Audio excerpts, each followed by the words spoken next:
art of 8 limbs stayed alive in Siam in the form of a challenge and a competition. It was entertainment for the people, but also a key test for fighters who wanted to join the King's Guard. During this era, Muay Thai developed as a martial art and remained popular with Thai people from its roots in battle through years of Siam's.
ราชดำเนินเวิลด์ซีรีส์ร่วมกับการกีฬาแห่งประเทศไทยโดยการสนับสนุนของกองทุนพัฒนาการกีฬาแห่งชาติ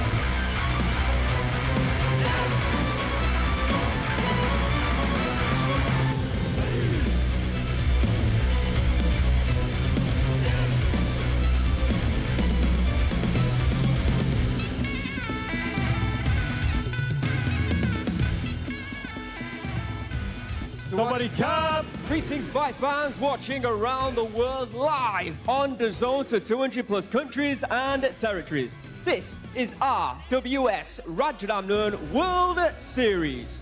I am Aaron Surisampan alongside Mr. Joe Comerford.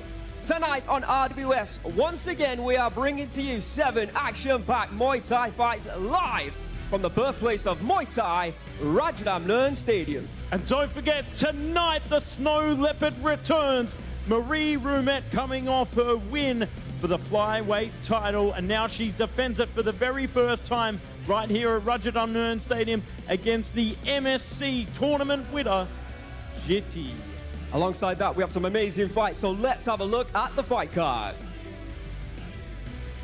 In the very first prelim of the evening, it will be 𝐌𝐔𝐀𝐘𝐄 taking on Tommy Carter. Second and final prelim of the evening sees the return of Petcsommai as he takes on Sobirov. Then to kick off the main card, we have the return of Sinway Juarez Victorino taking on Kuekkak. Then Louis the Don Doherty will be taking on Hakim. Quickly moving on to bout number 3, the return of Petchdam. He'll be taking on Petchonlatan. And then the main event of the evening for the Rajadamnern Stadium Female Flyweight World Championship. It will be the Snow Leopard, the champion Marie Ruumet, defending against Thailand's Jitty. Then to finish up this sensational evening here at RWS, Saab will be taking on Putra. Tremendous night of fights, so let's get it started. Welcome everybody to RWS Rajadamnern World Series! Ladies and gentlemen, introducing your Chinese warrior, Petchchonlatharn!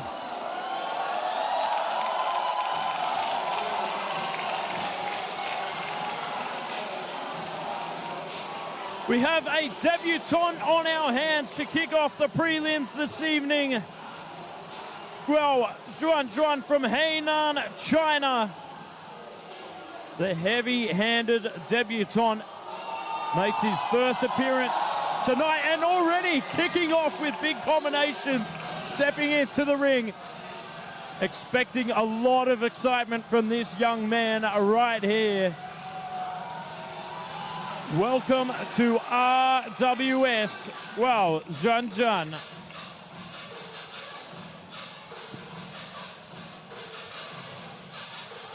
And now, introducing your English warrior, Tommy Carter!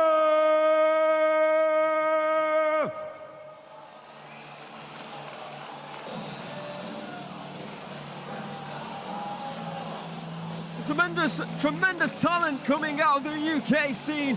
As we very well know, Tommy Carter has been here on RWS 2 times previously. Here tonight though, will he finally get that all-important win? Let's find out as we welcome Tommy Carter to the ring here at Rajadamnern World Series. Once again, we'd like to welcome everybody watching around the world, whether it be on DAZN, YouTube, or indeed on Facebook. Joe Comerford, the man next to me, and I will be taking through all 7 fights this evening. live. And of course, we are heading and looking forward to tonight's main event. Marie Ruumet been making a name for herself inside Thailand for a long time now. Over 10 years on the Muay Thai scene. Finally got that Rajadamnern Stadium title shot and indeed the gold. Now, here tonight, she'll be making her first title defense against Thailand's Jitty. Let's have a look at the tail of the tape for our first fight of Schedule 7 this evening.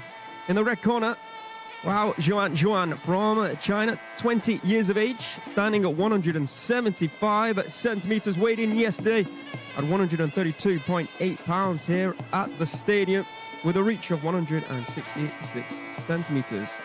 Fighting out of Hainan in China. 3 fights on his professional record, 3 victories. You see the magnificent Rajadamnern Stadium in all its immersive glory. If you're ever in town, ever in the beautiful city of Bangkok, and you have a Saturday evening to spare, you've got to come and check out Rajadamnern World Series. It's not available on a Saturday, of course. The stadium is open and has fights on every single day of the week. So you're more than welcome to come and check out Rajadamnern Stadium. But I'm biased, but you should probably come on a Saturday, Joe. What do you think? Not going to disagree with that, my friend. There you can see Tommy Carter performing the Y Crew. It's a dance that's done before every traditional Muay Thai fight in honor of the fighters' masters, their trainers, and indeed the gym or camp they fight out of and represent. And you'll see this dance being performed before each and every fight, performed by each and every fighter here on RWS, as well as each and every fight and fighter throughout the weeks. So Tommy Carter, looking the taller of the two, in the blue corner from England, 17 years of age, 5 centimeters tall at 180 centimeters. Born in Wantage in England, 17 fights, 13 victories, 4 losses, but looking for his first win on RWS. For the first time this evening, I'll now hand you over to our MC in the ring, Mr. Beer.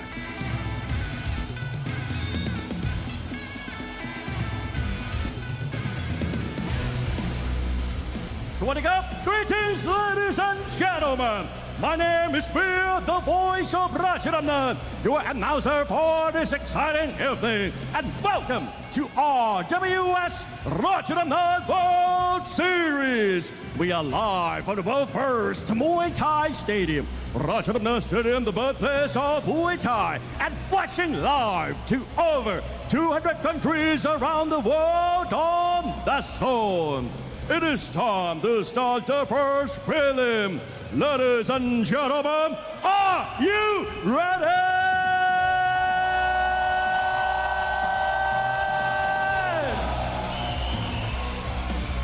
This is Muay Thai, and this is Rajadamnern. Introducing your referee in charge, Mr. Rapin Sablek. And now, introducing first, fighting over the red corner, 20 years of age. He stands at 175 centimeters tall and weighing 132.8 pounds. He holds a record of total 3 fights, 3 wins, representing China. Let's hear it for Petchchonlathan.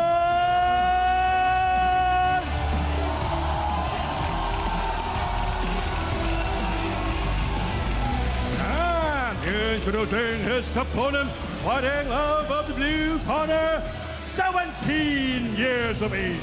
He stands at 180 centimeters tall and weighing 132.7 pounds. He holds a record of 13 wins and 4 losses, representing England. Let's hear it for Tommy Carter.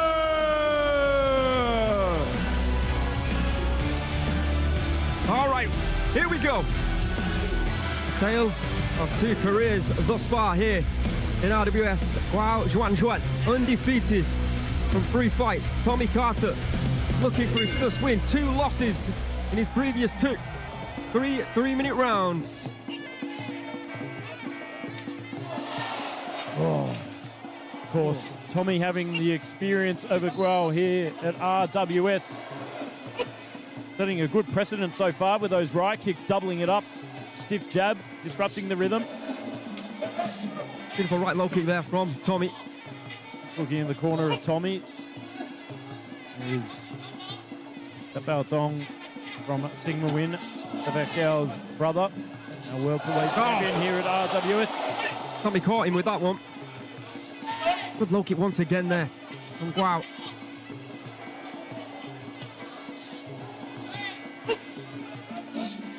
Oh, big leg kicks here from Guao. Oh, solid left hook as well. Off the center, waiting to counter that shot. And for all those who haven't seen Tommy perform before, this is pretty standard from what we've witnessed. He likes to stand and he likes to bang here at Rajadamnern World Series, to his detriment in his first fight, of course, losing by first round knockout. A closer fight in his second. 17 years of age, let's not forget. Oh. Good elusive movement there from Guao. He needed to move out the way. Oh, nice left hand. And again with that left. Tommy moving in with a bit more aggression and intent here. Yeah, you can see good footwork there on the back foot. It's Guao there. Fires in a calf kick. Oh, good team. Oh, good return to the leg kick there from Guao. Setting off those slick, straight hands. Oh, big right hand. Line up with an elbow there from Guao. There, Tommy. Hair inspiration from Petzilla, I think.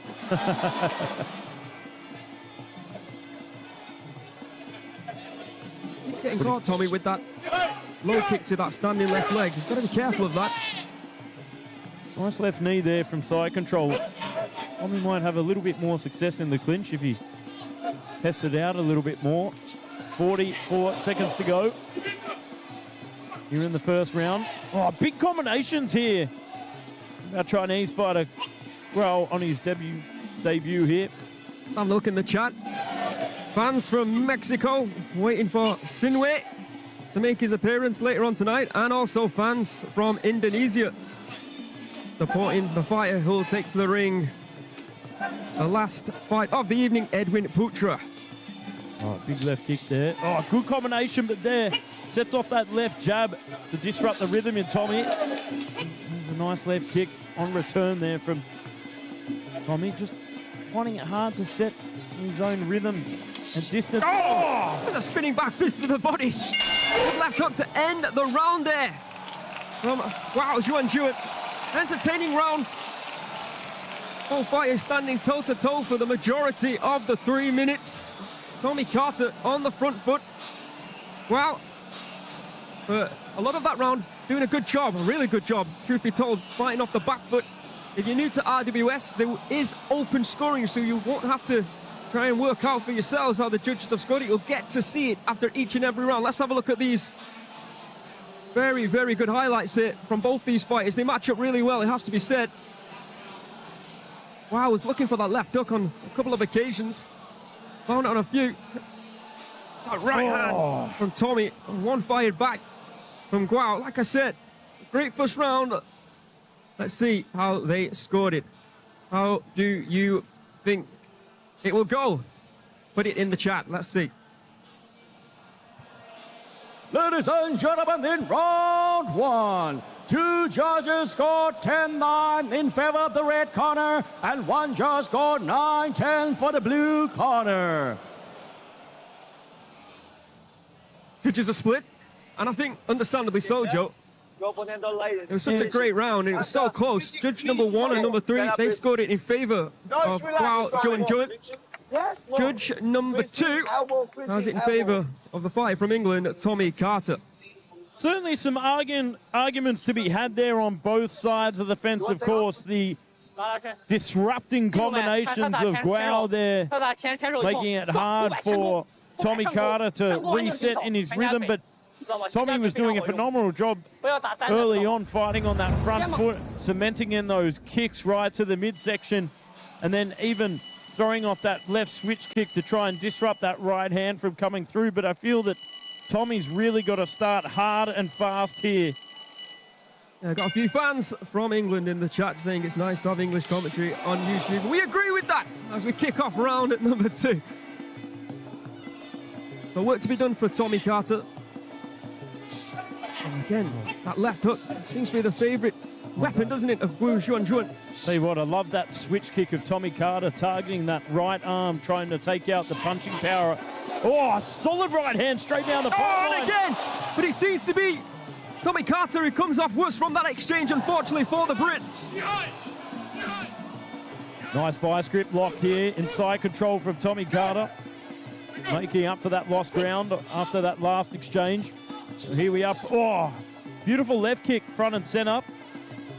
Deep there from Tommy. First time that we've seen him slow down, taking his time, trying to recoup perhaps from that beautiful combination that struck him on a few occasions. Oh, well, throwing off a tremendous right kick there. Oh, spin it to win it there from Tommy Carter. Grau starting to hunt him down a little bit more, but it stopped in his tracks. Oh, you know what? He caught him with that right hand. Wow, decided to spin. Oh. Tommy clipped him. Good work in the clinch there from Phenomenal. the Englishman. Big elbow, and that clearly hurt Guo. And I think that might be the key to success here, and I said it in round number 1. If he tests out the clinch a little bit more, he'll have a little bit more success over Guo. It was a phenomenal position with that vice grip, sinking down on the hips, digging in those knees. I'd like to see more of that from Tommy Carter. You know, the first minute of the fight, it felt like it was going the way of Guo Juan. I'll say that, should I say the first minute of round number 2, but Tommy starting to do well, starting to pick his shots more. He's not as explosive as he was in round number 1, but it feels like now he's being more tactical, and these shots are starting to hurt and connect, more importantly, in the eyes of the judges. And you just say that, and he comes out with that explosive right hand, 1-2 down the line, targets the body there. Well, sinking down in his guard. Oh, nice long knee there. Very from nice. The Chinese fighter. Pushing forward a little bit more here from the Englishman. A little bit more aggression as he cuts off the ring. And here we are, big left knee there from Tommy Carter. And you can see, well, having trouble inside the clinch there. He was framing and dropping that arm, trying to guard his... I was just about to say the same thing, Joe. If you're in the corner of Tommy Carter now, you would say risk it and go into the clinch. I know the reason I say risk it is we've seen the hands of Guo are very good, but within the clinch, he is a much better fighter. Right, high kick there from Tommy. I think it just slapped the shoulder instead of the chin of Guo Juan, but nevertheless, he's making inroads here. Final 10 seconds of round number 2. Standing and trading here. Oh, jumps off the ropes with there. Another spinning back fist there from Guo, but just missing the mark. Oh, to end the round with a right kick from Tommy Carter. Much better round, I felt, from Tommy Carter. Yeah, it was interesting because, like I said, the first minute of the 3, it felt like Guo Juan was starting to coast a little bit and Tommy was being put under pressure, but Tommy came out in the final 2 minutes, and like I'm in agreement with you, Joe. I think he did enough to take round number 2, but we shall see. I mean, yeah, these highlights now are showing exactly what we thought. First combination that was thrown from Guo, it had a big effect on Tommy. He started to go on the back foot, but like I said, he started to pick his shots, and when he did connect, he seemed to be hurting Guo Juan more so than Guo Juan was hurting him. Big elbows, and like I said, I think that clinch played a big part in that round. Let's see if the judges agree with our assessment. Who wins round 2? Ladies and gentlemen, in round 2, 2 judges scored 9-10 for the blue corner, and 1 judge scored 10-9 for the red corner. All 3 judges scored 19-19 even. So the next round will be the judgment round. Win the round, win the fight. Well, there you are, a complete switch around in the scoring from the first round to the second round. Judge number 2 giving that round to Guo instead of Tommy Carter. Judges 1 and 3 giving that round to Tommy Carter. Tommy boy might not be a pinball wizard, but I tell you what, he was working the magic within the clinch in round number 2. We'll see if he can pick up that clinch dominance within round 3. Guo as well, utilizing those heavy-handed combinations, sitting on that back foot, utilizing lateral footwork. Round number 3. And win the round, win the fight now. Oh! How is each fighter going to take to the ring here in the 3rd round? Tommy maybe chasing the fight a little bit more, less patient, but it seems to be working out here in the first 30 seconds of round 1. Oh, nice elbow. Good shot selection here. Oh, the first time we've seen that low kick actually look like it hurt Tommy. Again, you can see Guo trying to concentrate on that standing left leg. Let's not forget, Tommy Carter fought here twice previously on RWS. Looking for his first win. He's ever so close right now. Oh, good reply with that left kick. Oh, but you could see Guo just cementing in big those left hand. leg kicks. That was a huge left hand there. Nicely done from Guo. Right hand in reply from Tommy. Let's have a look picture in picture. There's the left. Spinner to win it there from Guo. Oh, cementing leg kick there from Tommy Carter. But again, Chinese fighter going for that standing leg on the front, waiting and baiting for the strikes to come from Carter so we can counter with the combinations, go into the leg kick. Much more of a kickboxing-esque style here from Guo. You noticed as well, every time Tommy tries to clinch, Guo has done a pretty decent job of keeping him away. Yeah, the double-handed press off. But not now. He's got to work here. Oh, sinking his weight, driving those knees into the midsection, and you can see he can't handle. He's got that right arm across his midsection. When he's in that clinch, he's got to make sure he throws those knees and makes those seconds count. Oh, nice left kick to the body there from Guo. Just moving out of the way of that right hand of Tommy. While looking up at the clock, you'll notice that there's 1 minute left. Oh, targets the body once again. From Tommy. This has been an awesome fight. What a way to kick off RWS on Facebook Live, YouTube Live, as well as being still on DAZN. Oh, credit where credit is due. Guo, one tough customer, very durable, but gets taken to the canvas. Oh, good vice grip there. Good knee. Got a knee, he's got a knee, he's got to work. Beautiful position. Again, that left hand of Guo, though, still a weapon, still causing issues. And again there. Like I said this after what, 20 or 30 seconds of round number 1. These two match up so evenly. Big left elbow there from Tommy. Shots like that at the end of the round might be enough to win it. It's that close right now. And again, that left kick. You know, we're applauding how Tommy was fighting on the front foot, but off the back foot, he's just as good. But here he comes again. Wow, throwing as many shots as possible. That was a great fight, tremendous. Either way this fight goes, Tommy Carter has made massive improvements since last time we have seen him. Beautiful shot selection, beautiful adjustments, grabbing on within the clinch, and a fantastic debut here from Guo. Very entertaining fighter, lateral footwork, heavy hands. Let's go and have a look at some of the replays. To assess Tommy Carter, he's had 17 fights under his belt. This is only his 4th professional Muay Thai fight. You can see the talent is there. Tommy Carter only 17, Guo only 20. Like I said, this is a great matchup, a great fight to kick off things here on RWS this evening. It's almost a shame that one of these two have to leave the ring the loser, but that will happen. You cannot draw a single round here on RWS, i.e. a judge cannot score it 10-10. So that means there will be a winner as we head over to our MC in the ring, Mr. Beer, to find out the final result. Second prelim coming up next, of course, before tonight's main event. But what a fight. Is Tommy Carter finally going to get a win, or will the night belong to Guo?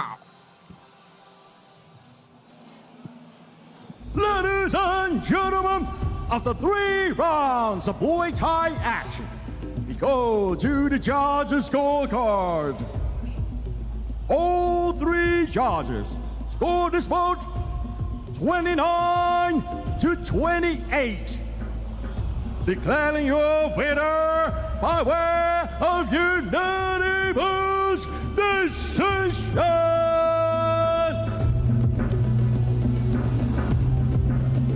Blue corner, Tommy Carter. Congratulations, young Tommy Carter finally gets that all-elusive win here on RWS. Great fight.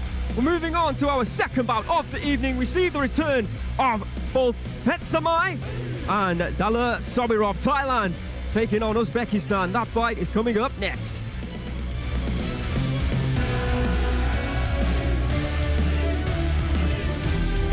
Ladies and gentlemen, for the final score, all three judges scored 28-29 in favor of the winner, your English warrior, Tommy Carter.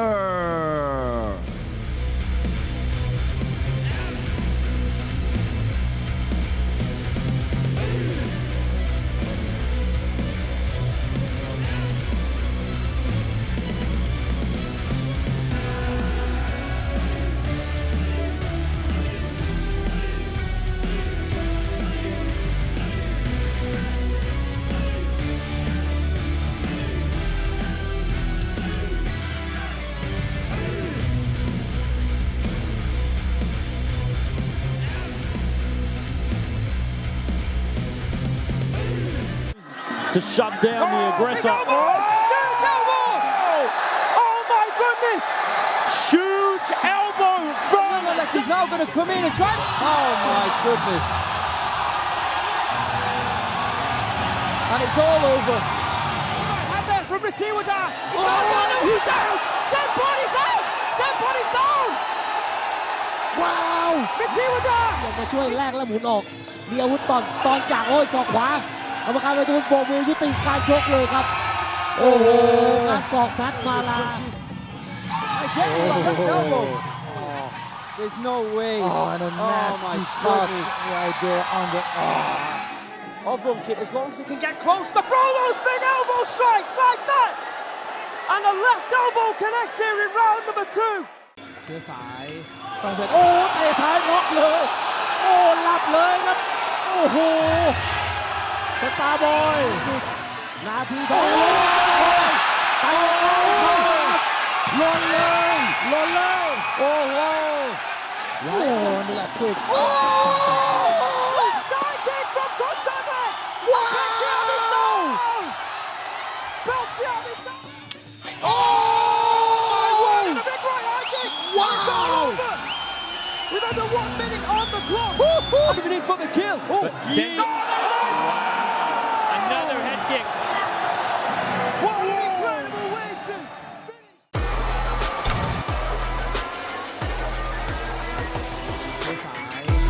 โอ้เตะซ้ายน็อกเลย โอ้หลับเลยครับ โอ้โหสตาร์บอยนาทีทองหล่นเลยหล่นเลยโอ้โห Oh, on the left kick. Oh! Left eye kick from Kuekkak. Wow! Oh!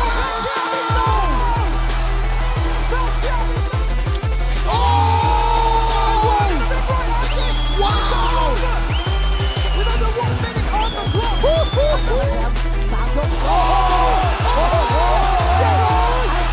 สามยกโอ้หลับเลยนี่for the kill โอ้ Another head kick.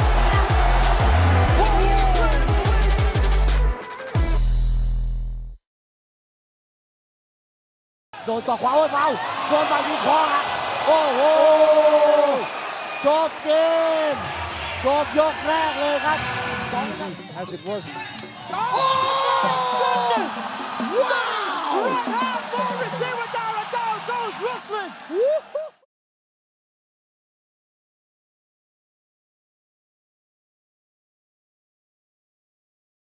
Ropes, but in the middle section. Oh! And down he goes!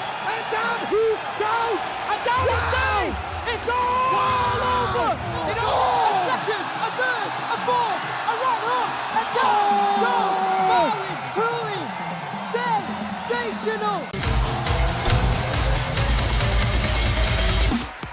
โดนต่อขวาไว้ไปโดนไปที่คอโอ้โหจบเกมจบยกแรกเลยครับ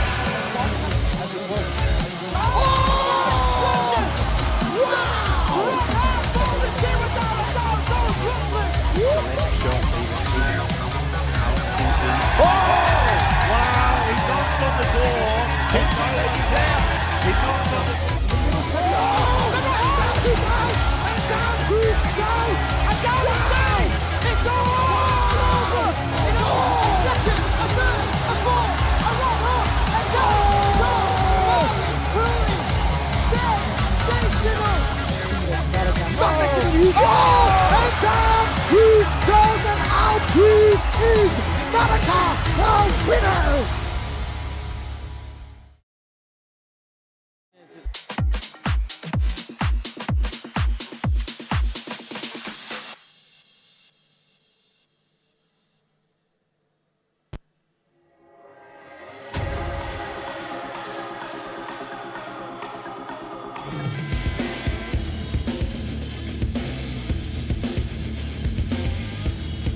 Ladies and gentlemen, introducing your Thai warrior fighting out of Lampang Province, Thailand. Please welcome Petchsommai.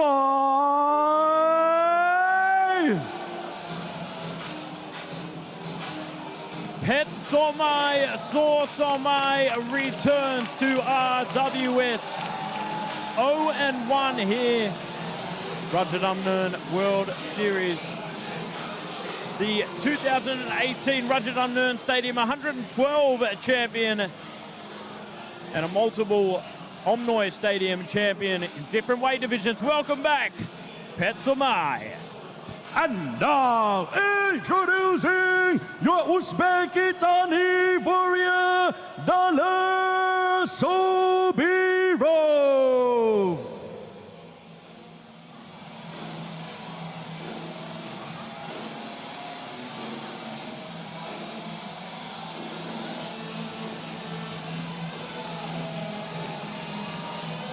And here comes his opponent, Dala Sobirov.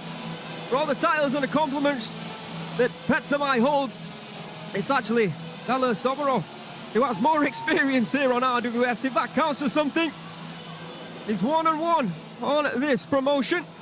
Last time that we saw him, he would have been competing on R80, getting a win over Yi Zhengyu. All right, well, after that incredible opening fight of tonight's RWS, we're moving on to our second and final prelim of the evening. This one taking place at 125 pounds, just 1 pound under the featherweight limit. And it will be Thailand taking on Uzbekistan. In the red corner, Petcsommai from Thailand, 28 years of age, standing at 163 centimeters, weighing in on the limit of 125 pounds. He has a 165 centimeter reach. Born in Lampang in the northern region of Thailand, he holds a professional record of 100 fights, 89 victories, 11 losses, no draws. And as Joe said, he's a multiple-time stadium champion. Here at Rajadamnern Stadium, a couple of times at Omnoy, I believe at Channel 5 as well. But as also Joe talked about, he did move up in weight. We came up against Surasak in his first and only fight here on RWS, losing that one. I'm intrigued to see how he performs here tonight, because that was a great fight. He'll be taking on, in the blue corner, Dala Sobirov from Uzbekistan. 7 years younger at 21. There's a 4 centimeter height advantage at 167 centimeters. Weighed in yesterday at 124.6 pounds. 2 centimeter reach advantage though goes to Petcsommai. Born in Samarkand in Uzbekistan. 25 fights, 20 victories, 5 losses. And like I said, 1-1 here on RWS. Fought in November and December of last year. First time out, a loss via decision to Petchdam Petchyindee. Then a month later, given a huge opportunity to compete on R80 alongside some incredible super fights that took place that night. He was able to get a victory over the Chinese fighter Yi Zhengyu. Like the monk on there, repping the colours of the Uzbek flag. What we usually see, don't we, Joe? The fighters from Uzbekistan is, of course, training in Muay Thai, but they have that little bit of Taekwondo flair where they like to spin.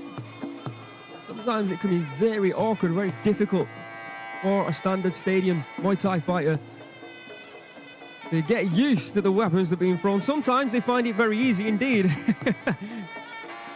I'll tell you what, Dala Sobirov, unpredictable, unorthodox, and as he said, with that Taekwondo-ish kickboxing background, he's very explosive.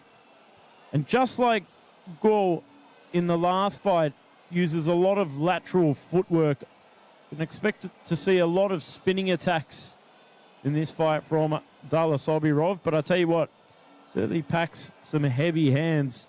It'll be interesting to see the approach that Petcsommai brings in this fight. Will he go to the traditional stand and bang 50-50 stance? Will he take the fight to Dala and try and cut off that ring and grind him down? Yeah, for people who don't know Petcsommai, he's been up against some incredible fighters. Petzilla, Kotpanlan, aka Pangtor, for instance. The name but to compet. All right, second and final prelim of the evening now. We hand you back over to Mr. B for the introductions. Ladies and gentlemen, this is the second prelim of RWS Rajadamnern World Series. This is Muay Thai, and this is Rajadamnern. Introducing your referee, Mr. Pricha Savikan. And now, introducing first, fighting over the red corner, 28 years of age. He stands at 163 centimeters tall and weighs in the 125 pounds. He holds a record of 89 wins and 11 losses, representing Lambang, Thailand. Let's hear it for Petchsommai.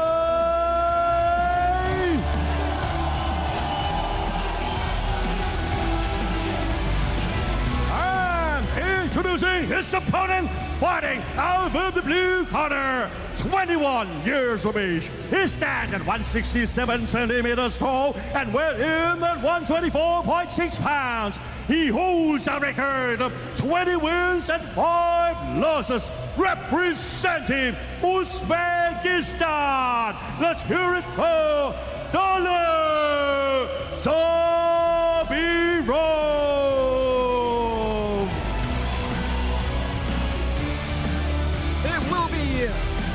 Three-minute rounds.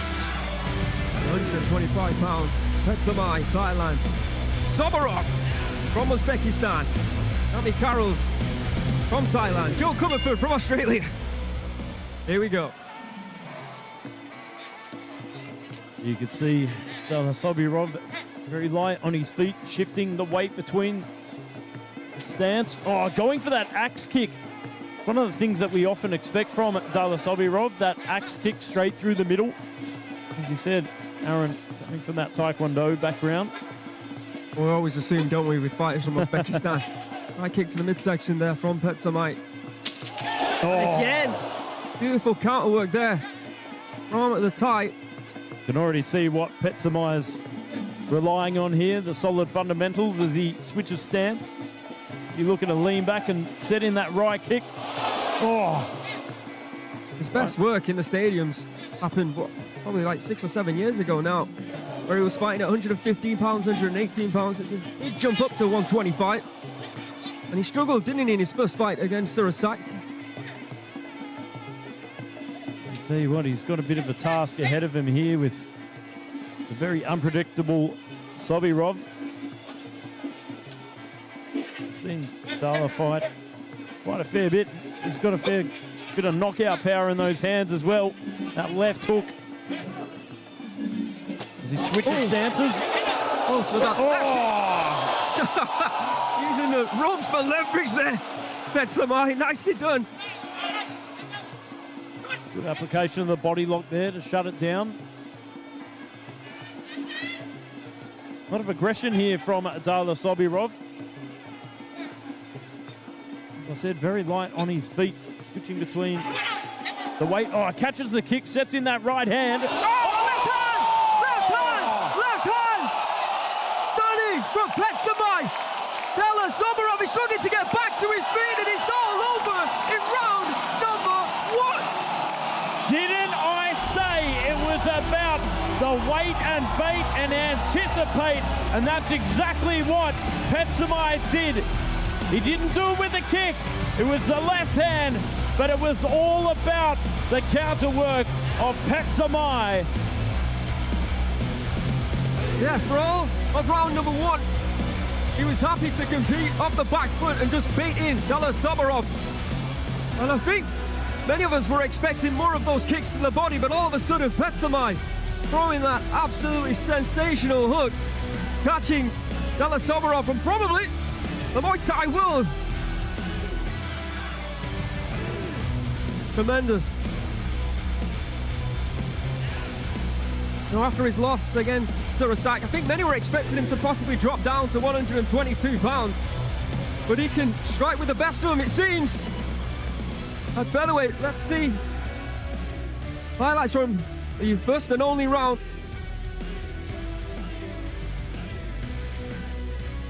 There it is. Oh, beautiful step back, loaded up, and right on the chin.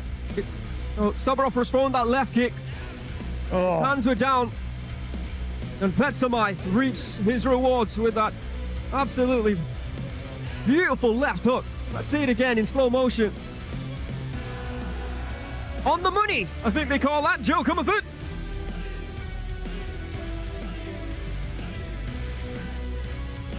Congratulations, Petchsommai. Over to Mr. Beard.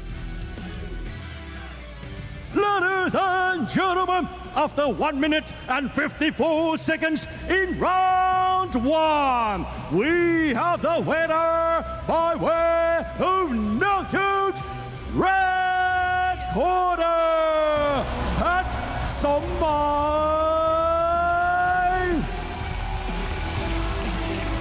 Congratulations to Petchsommai.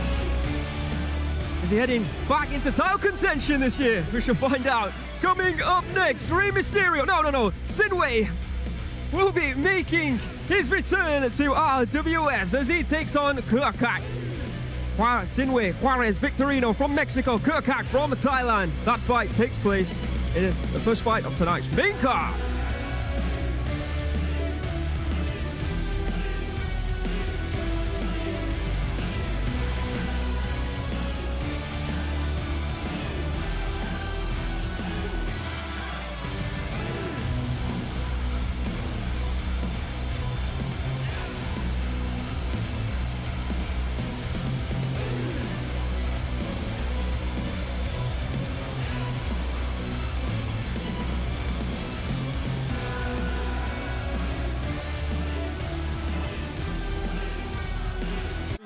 To shut down the aggressor. Huge elbow! Oh my goodness! Huge elbow from... He's now going to come in and try. Oh my goodness! And it's all over. And then from Retiwada. He's out! Somebody's out! Somebody's down! Wow! Retiwada! มาช่วยแลกแล้วหมุนออกมีอาวุธตอนจากโอ้ยศอกขวากรรมการไปตรงโบกมือยุติการชกเลยครับโอ้โหการศอกพัดมาลา There's no way. Oh, and a nasty cut right there on the Ovrum Kid, as long as he can get close to throw those big elbow strikes like that. And the left elbow connects here in round number 2.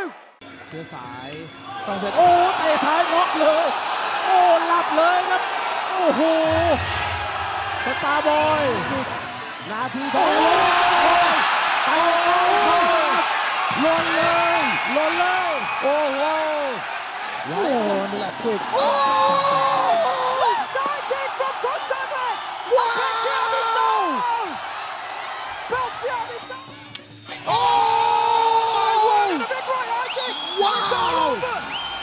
with under 1 minute on the clock. Moving in for the kill. Oh, Another head kick. what an incredible way to finish.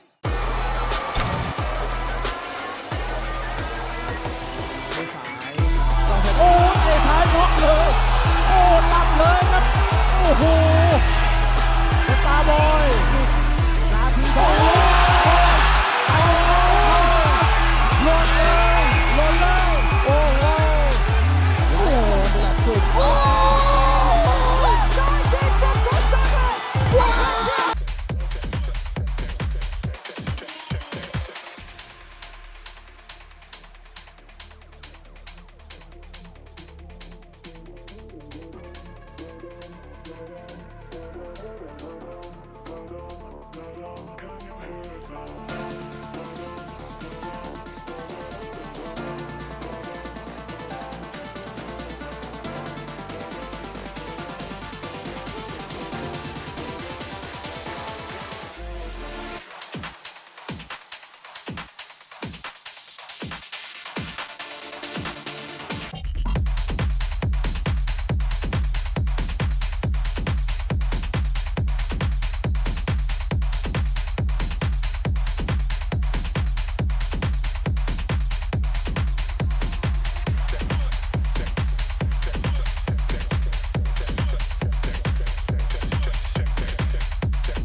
Taking it just like this.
For more than 80 years, One sacred belt has stood as the symbol of Muay Thai immortality.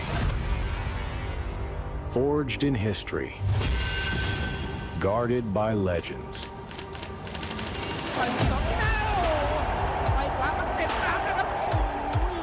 Desired by all. Tonight, legends are born, warriors collide. This is not just a fight. This is Rajadamnern World Series.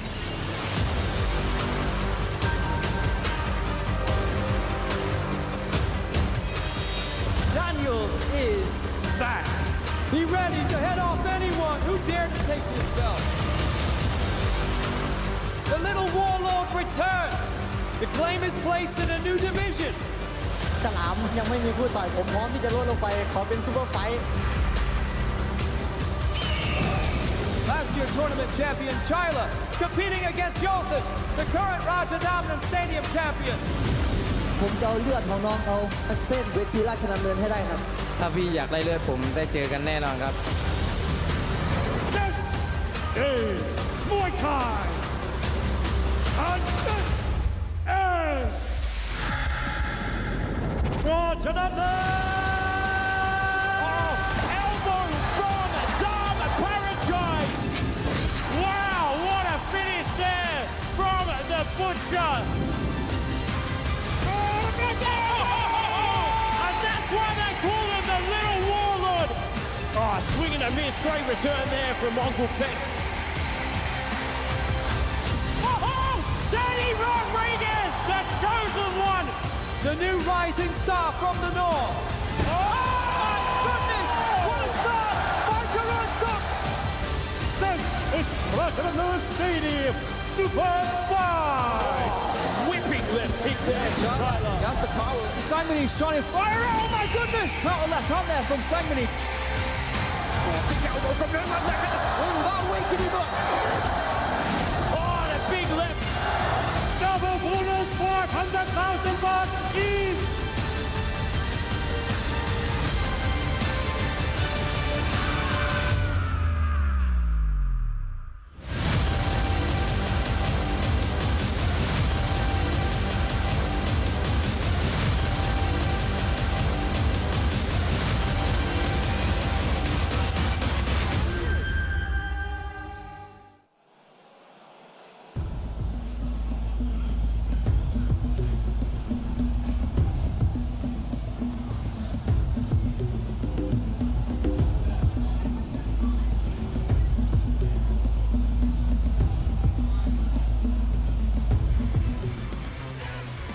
This evening, our main event of the evening will see Marie Ruumet, the Snow Leopard, the first ever Estonian to become the Rajadamnern Stadium female flyweight world champion, the inaugural champion, defend her belt for the first time against Jitty from Thailand.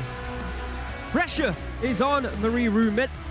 You see, a lot of people believe that she will be the favorite in this fight. Jitty, of course, has competed on RWS previously, but tonight she gets the opportunity of a lifetime. She will get to fight for the gold, Joe Comerford. But also, don't forget that Jitty is coming off a five-fight win streak. She recently became the MSC, the Muay Thai Soft Power Championship champion in her weight division. Now she's moving down from weight 118 to 112 to fight Marie Ruumet. So she does have the size advantage in this.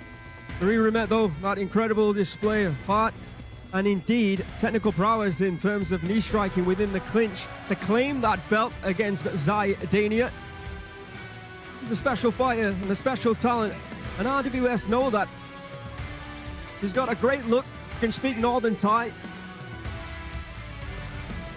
Question is tonight, with all that pressure on her back, can she take on someone in Jitty and defeat her, who has been here at Rajadamnern Stadium before, who's competed here, who will feel zero pressure. She's always got a smile on her face, a little bit like Marie. When she first came into RWS 3 years ago, she was fighting at a higher weight class. She's always taken any fight, it seems, But for the first time in a long time, pre the MSC days, he is now fighting at a weight that suits her the best, 112 pounds. And I feel, with that height, with that experience, with the fact that she's so relaxed, with the fact that there's no weight on her shoulders, that she really could cause Marie issues in this fight, Joe Comerford. I mean, she's gained a lot of momentum over the last year or so, especially becoming the MSC champion. So the MSC, if people don't know, it's a grassroots championship that starts out in the 3 different regions of Thailand, and she has climbed through the ranks of that only months ago, becoming a champion here at Rajadamnern through the MSC program. But don't forget, Saturday the 9th of May, Jitti returns to defend his Rajadamnern Stadium Bantamweight World Championship title against Muay, ranked number 2 here at the stadium. And then on the 16th of May, it will be, I can't wait for this one, champion versus champion in a super fight. That's right, 𝐷𝐀𝐈𝐒, the current 108-pound light flyweight world champion, will be defending his belt against the current minimum weight champion, 105 pounds, Chalamchon. These two bitter rivals. There's been in there before. It was Chalamchon that requested this fight against one of the most dangerous punchers, in my opinion, one of the pound-for-pound best punchers in the sport of Muay Thai, if not number 1, doing 99. And then, of course, on the 27th of June, we will see RWS 200. Also, on the 9th of May, it will be Jigsaw defending his Rajadamnern Stadium Flyweight World Championship against Sobirov, although that's not on the card. Yes, it is. If that's the case, then that's a great fight for next week. We did advertise it last week, but then when I looked on my notes tonight, it wasn't there. But I'm glad that it's still taking place, because in my opinion, Sobirov is the rightful challenger at 112 pounds. It's a weird one with this weight, because you've got Jigsaw, you've also got Singdam, you've got Nuratani Jipwongnon, and they all fight each other all the time. You've also got Detpichai in there, as well as Ryuya. So it's nice to see someone fresh, someone new, someone who hasn't lost in a while get thrown into the mix. And with Sobirov competing at a PK Sanchai gym, I think you've got the perfect fighter to go in there and create issues for Jigsaw, a fighter he's never faced before. But with Jigsaw undefeated on RWS, he of course will be the favorite. And of course, Jitti versus Muay on Saturday, the 9th of May. Jitti, the boy from the north. Tremendous tear here at the stadium. The couple of title defenses on his belt as well. Will be taking on number 2, Muay. This one a sensational fight as well. Jitti with those devastating knees in his last fight that we saw. Tremendous power that he possesses in the bantamweight division. Yeah, absolutely. And Muay, big hands. Jitti also a knockout artist. So put them together, you're only going to get what I believe to be an incredible fight. Muay, he has the power to take out Jitti. He has the power to take out anyone 118 pounds. The issue is, at this weight, I don't know if there's anyone stronger, more menacing, more devastating than the 118-pound world champion right there in Jitti. You know, a few years ago, he did have some injury issues, but since his return, he has looked absolutely incredible. He has been unstoppable. He has been on a tear. I mean, he won the belt in record time back then. Since that record has been broken, like I said, he is the true king at 118 pounds. He had knees to his asshole there when he took our captain team. He is a danger for anyone, including that man right there, Muay. But Muay, there you can see, decimating a fighter by the name of Payman Zulfagari. Payman Zulfagari was, at one time, competing at 118 pounds for the title. But Muay came in and absolutely decimated him. And we're all asking the question, coming from that 5-round scene, can he drop down and compete and bring that power with him? that explosive power, not just rounds 3 and 4. Can he do it over 3 rounds here on RWS? And he answered that question against Payman Zolfagari. So yeah, I think this is going to be an absolute war next week. Muaythai taking on Jarunsuk, and I think of all the fighters that he's faced, Jarunsuk, Muaythai probably is the most dangerous, but this one, Joe Comerford, is an absolute banger. I've had a couple of friends message me already since the announcement that they cannot wait for this fight. I understand why. 𝐷𝐀𝐈𝐒, like I said, pound for pound, maybe the biggest puncher at 108 pounds. That's saying something.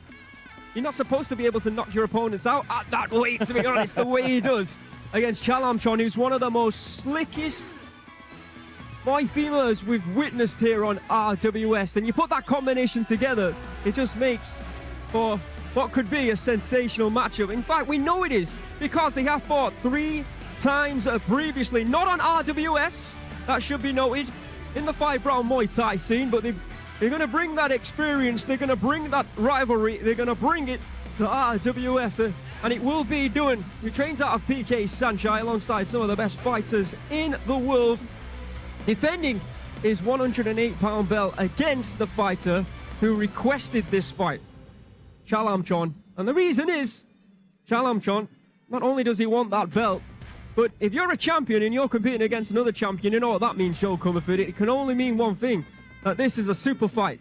And that's where the big money is to be made. But against doing, you are putting yourself in danger, no doubt about that.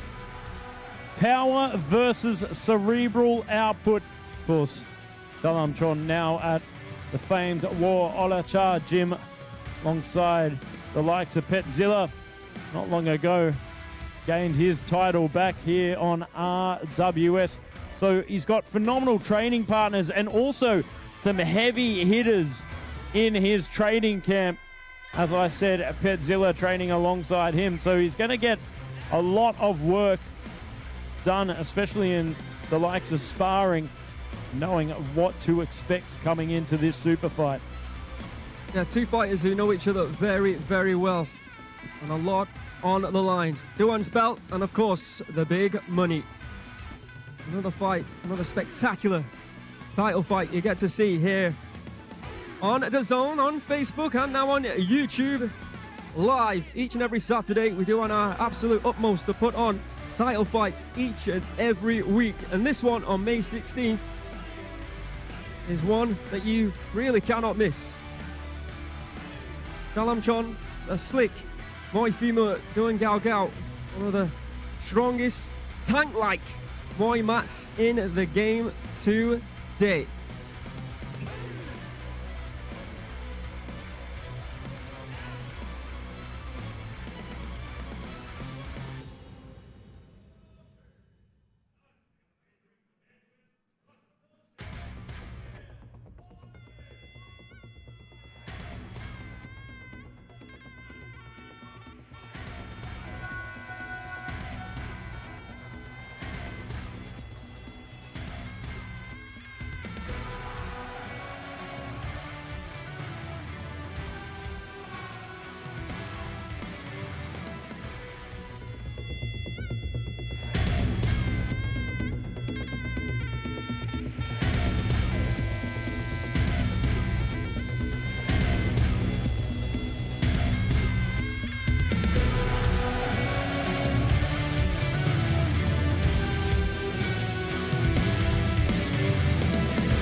Welcome back to RWS Rajadamnern World Series, and we thank everybody watching around the world live on DAZN for staying with us.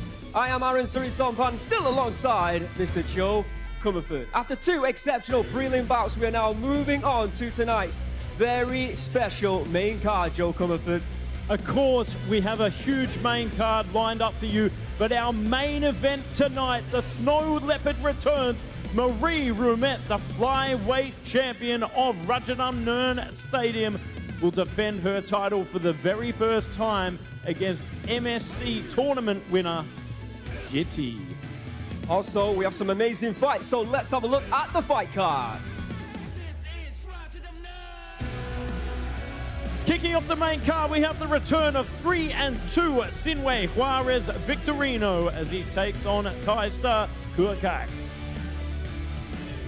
Then Louis the Don Doherty will be taking on debutant Hakim Bar. In bout number 3, we see the return of the Black Diamond, Petchdam, who'll be taking on the very dangerous Petchonlatan.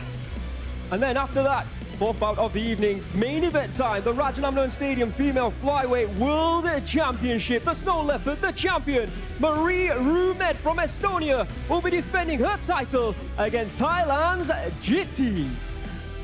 Then to close up this sensational evening here at RWS, Rawad Saab will be taking on Edwin Putra. Great night of fights, so let's get it started. Welcome everybody to the RWS Rajadamnern World Series Main card! Ladies and gentlemen, introducing your Mexicano warrior, Jitti Juarez Victorino!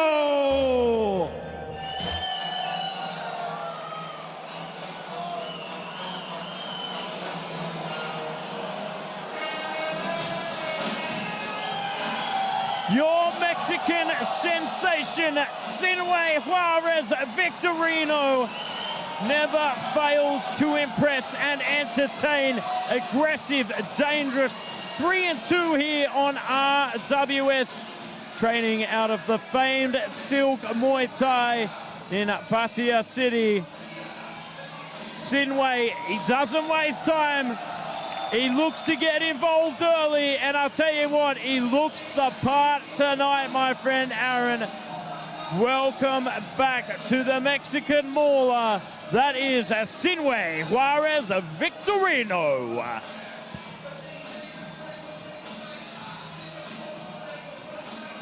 And now, please welcome your Thai warrior, Kuekkak.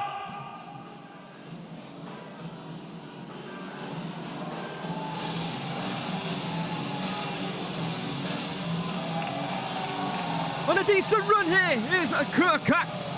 He's also competed 3 times here on RWS, winning his last 2 fights. Last time we saw him was back in February, where in my opinion, he got the biggest fight, or biggest win should I say, of his career so far. A huge win over Aleñani from Argentina. Caught the attention of the matchmakers and indeed of fight fans globally. And tonight, they'll be taking on Sinway Juarez Victorino. This promises to be an absolute banger. Something about Kuekkak just keeps getting put against opponents from the Americas, it seems. But after 2 awesome prelim fights, once again, we're glad that you could join us, whether it be on DAZN, on Facebook, or indeed on the RWS YouTube channel. And we've got 5 fights lined up for you. It's the 4th bout of the evening that will be our main event. After that, there will be a post-lip. In the meantime, first fight of tonight's main card pits Mexico against Thailand at 133 pounds. In the red corner, Sinway Juarez Victorino from Mexico, 26 years of age, standing at 172 centimeters. Weighing in at 132.5 pounds. He has a reach of 168 centimeters, born in the capital, Mexico City in Mexico. 16 wins, 7 losses, and 1 draw on his professional record. And in there with some great fighters, including Petchdam, Randall Mendoza, and Babak Haji. WKC Muay Thai Mexico champion, and indeed a WBC Muay Thai Mexico champion. And then, of course, coming up in our main event this evening, Marie Ruumet, the Snow Leopard, will defend her female flyweight world championship title against number 5 here at the stadium, Jitty, the MSC Tournament winner. That is our main event this evening. A great main event. It seems like we've got a lot of Marie Ruumet fans in the chat, whether it be from Estonia or from the north of Thailand. Sure, there's fans of Jitty as well. Your girls will be coming up in the 4th bout of the evening here tonight. In the blue corner, there is Kuekkak from Thailand. 3 years the eldest at 29, 3 centimeters taller 175 centimeters, weighed in at 132.7 pounds. He has a reach of 174 centimeters. That can make a big difference, but that's a 6 centimeter reach advantage for Kuekkak. Born in the northeastern region of Thailand, known as Isan in Buriram. Outstanding record, 103 wins, 103, 21 losses, and 5 draws.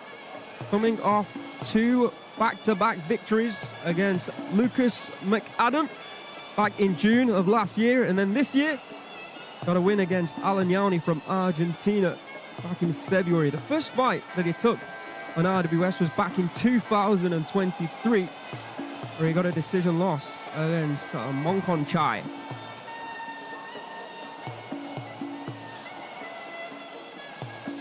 Plenty of fans in attendance here tonight. Once again, a packed house here at Rajadamnern Stadium. Like I said, if you're ever in town, if you're ever traveling through or in Bangkok, you got to come and check out the stadium. RWS each and every Saturday evening starting at 7:10. The first immersive around 7 o'clock, so make sure you get here early, and it does fill out.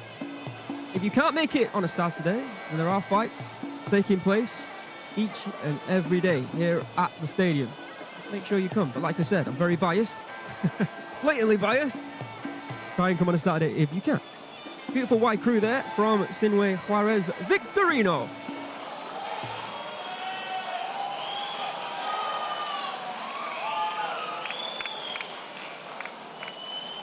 Three and 2 from 5 fights is Sinway, coming off that win against Brando Mendoza. Also wins over Kevin Goncalves and Petchdam. For the first time tonight's main card, I'll now hand you over to our MC in the ring, the voice of RWS, the voice of Rajadamnern Stadium, Mr. Beer.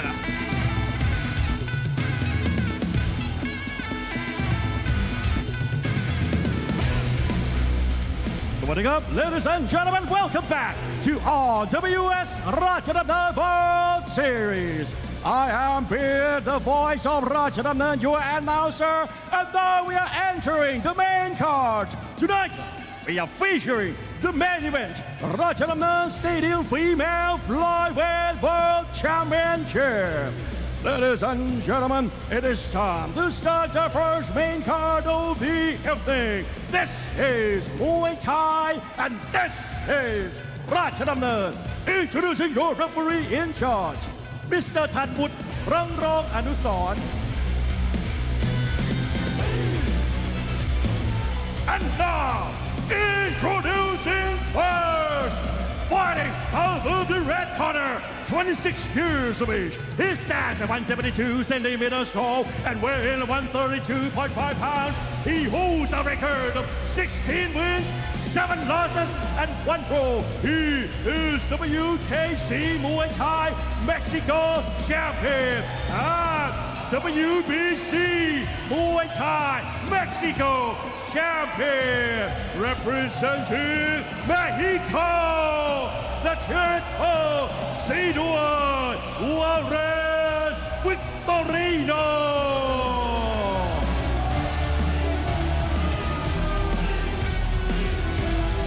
And introducing his opponent, fighting out of the blue corner, 29 years of age. He stands at 175 centimeters tall and weighing 132.7 pounds. He holds a record of 103 wins, 21 losses, and 5 draws. Representing Buriram Province, Thailand, let's hear it for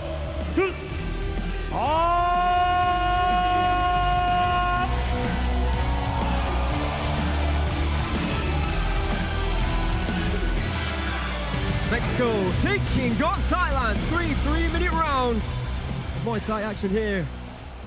The birthplace of Muay Thai at Rajadamnern Stadium. Clash of styles in this one. Southpaw versus Orthodox. Swing and a miss there from Victorino. Getting that lower leg, but stiff jabs. Oh, Kuekkak loading up that left kick, targeting in the arm, the deltoid. Teeping at the midsection there to try and stop Victorino finding his rhythm and his range. Oh, loads it up once again. Breaks through the guard. Expect Victorino to unleash the hands. Very straight, sharp punches, targeting that body.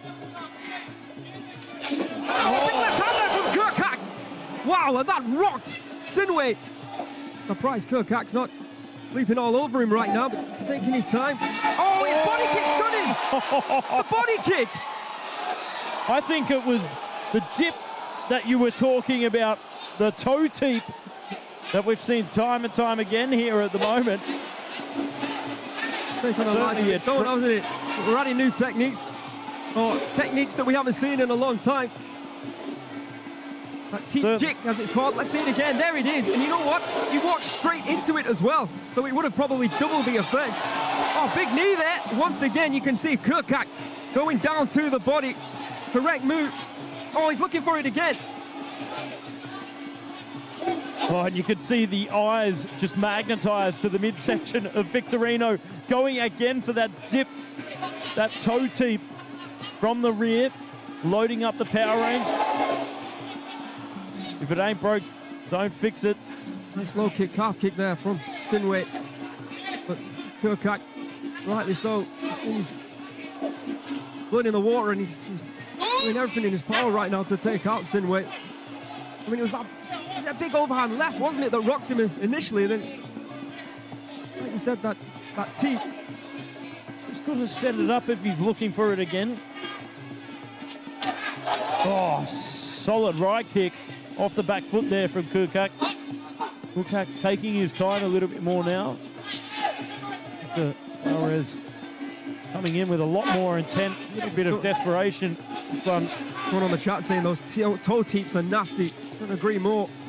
We've already crowned a champion here at Rajadamnern Stadium via that kick, as it's called. Strong knees here from Kuekkak. Absolutely ragdolling Sinway around the Rajadamnern Stadium ring. You could see him, he was looking to load up that left knee, try and get another knockdown here within the first round. Time running out here for Kuekkak to score that first round knockout. Anyway, credit to him. He did well to get back to his feet. He's done well to stay in there in round one. But what a round there for Kuekkak. So open scoring here on RWS, but we know due to the knockdown, it will be a 10-8 round for Kuekkak from Thailand in the blue corner. It was a little bit of a slow start, wasn't it, for Kuekkak? Immediately was on the back foot a little bit the way he fought against Alan Yauni. And I thought that's how it was going to continue, but that was the toe teep. And then grabbed a hold, and he was doing everything in his power to drive knees in the bodies to try and finish this fight. But there it is again. Oh, perfect execution, and to the right side of the body as well. And Sinway, like I said, he would have felt the full effects of that. He was getting close to the liver, but he was able to get back to his feet. He will survive, and we'll see him in round two.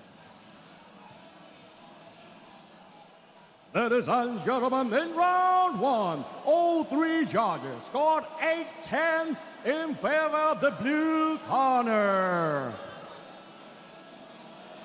You see the dangers of targeting the liver there, the delayed effect that it can have on fighters. Make damage. We need to make When we damage. saw that in that last replay, it was moments after about 3 or 4 strikes from Victorino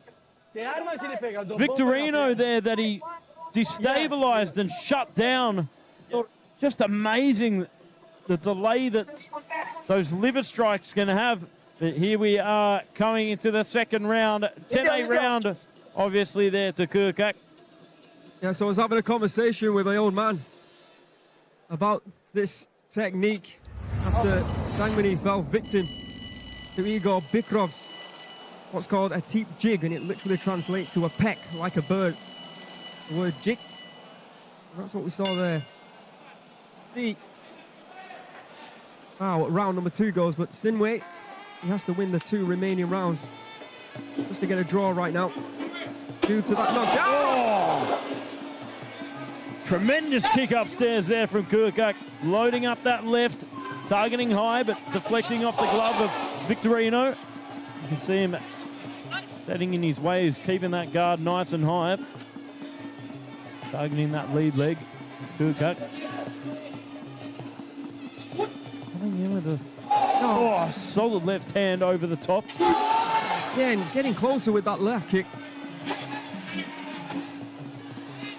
Well, there's that jig again. Somebody's clearly been practicing and fair play to him. I think we're going to see more of that. We're seeing more calf kicks, definitely now, from a lot more fighters. I think we're going to see that teep jig from a lot more fighters as well. And then probably what we'll see is fighters defending said kick. And we'll see potentially a lot of broken toes.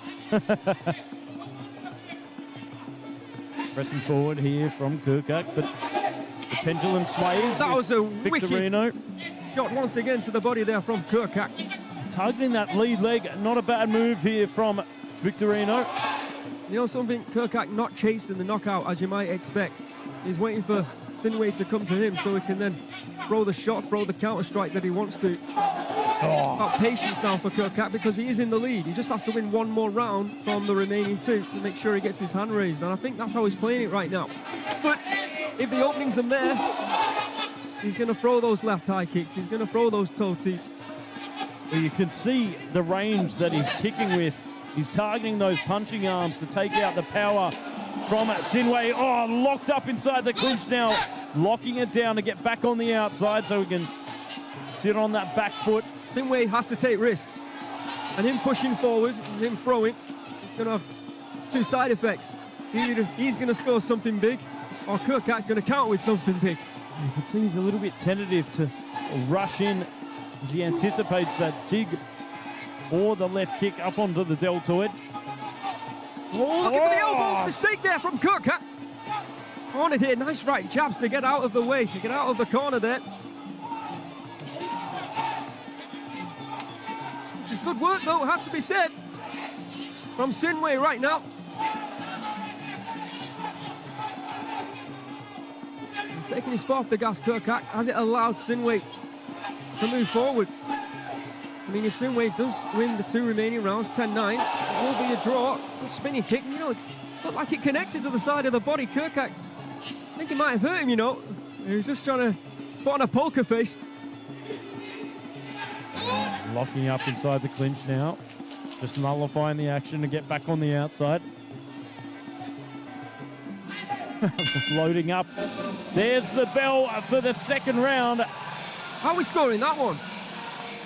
Difficult one to score. I mean, sitting on that back foot, loading up those left kicks. There were certainly some big moments there for Kuekkak, but Sinway Juarez, Victorino, I felt the more busier of the two, and there were some significant punches there, actually forcing Kuekkak to utilize some big footwork. Though, just saying that, some big moments there. That left hand slipping through the guard. And of course, as I said, some right and left kicks coming from Kuekkak, trying to target that deltoid, target the guard, break down the punching power of Sinway. That was a massive mistake there from Kuekkak, looking for that elbow strike. Let's see how the judges have scored it. Sinway needs these points. Ladies and gentlemen, in round two, two judges scored 10-9 in favor of the red corner, and one judge scored 9-10 for the blue corner. For the total score, two judges scored 18-19, and one judge scored 17-20. Well, there you see how just close it was. So judges 1 and 2 giving it to Sinway Juarez Victorino, and then judge 3 giving it to Kuekkak. Yeah, we can basically forget about judge number 3 now. It's insignificant.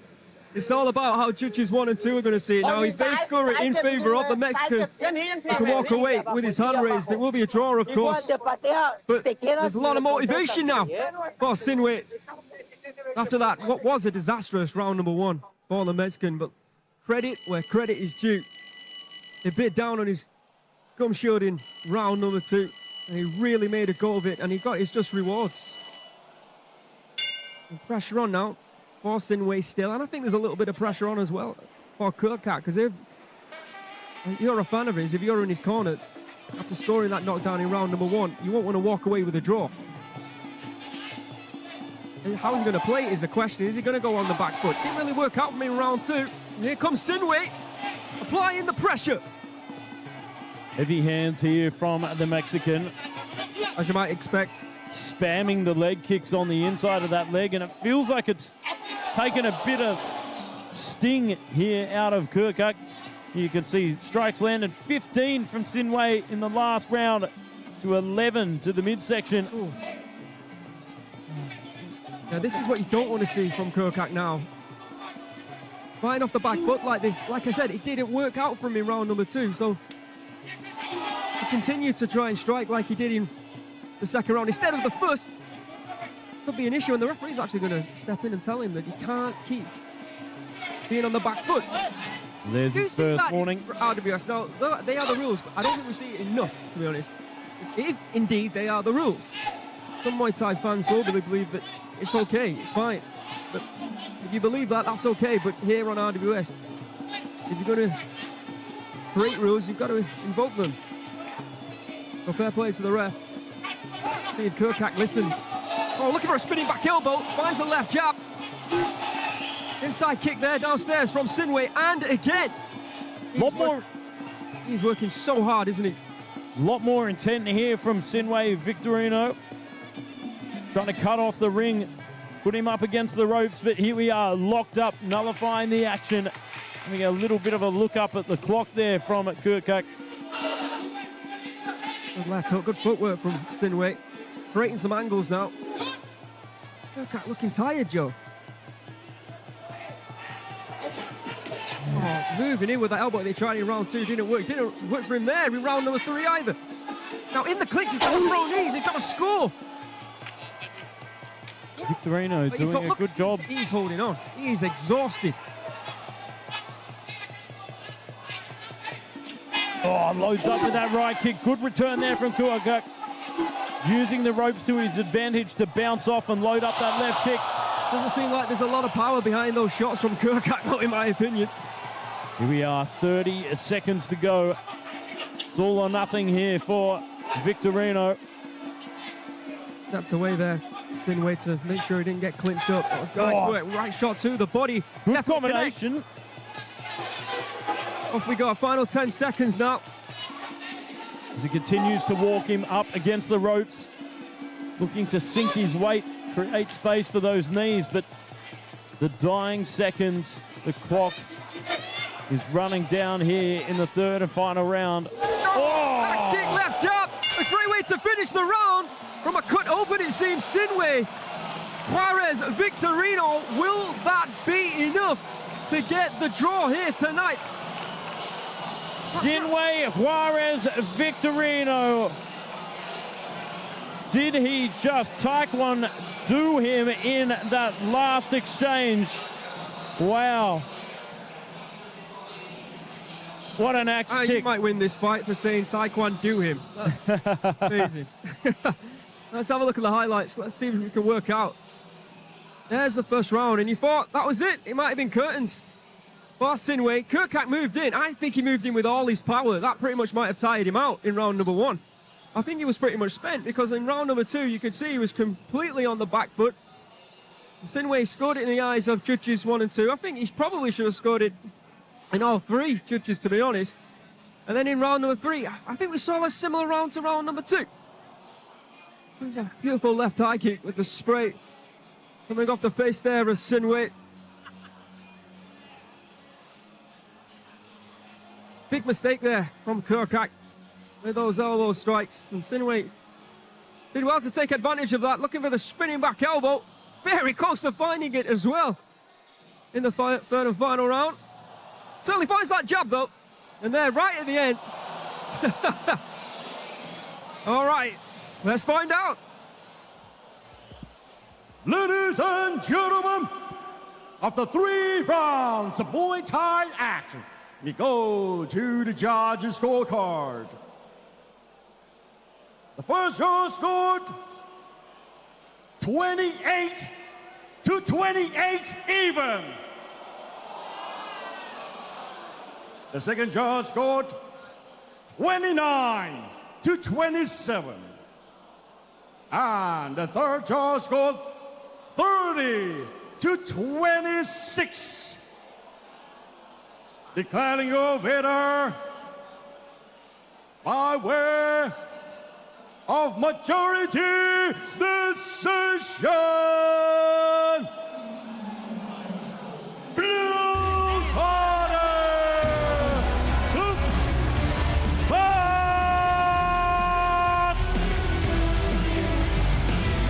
Well, there you have it by majority decision. Congratulations to Kuekkak. 3 fights in a row, all victories for the Thai fighter. We're moving on. I can't wait for this one. This has potential fight of the night written all over it. Doherty, representing both England and Italy, taking on Hakim from France. The European field for this welterweight clash. And it's up next.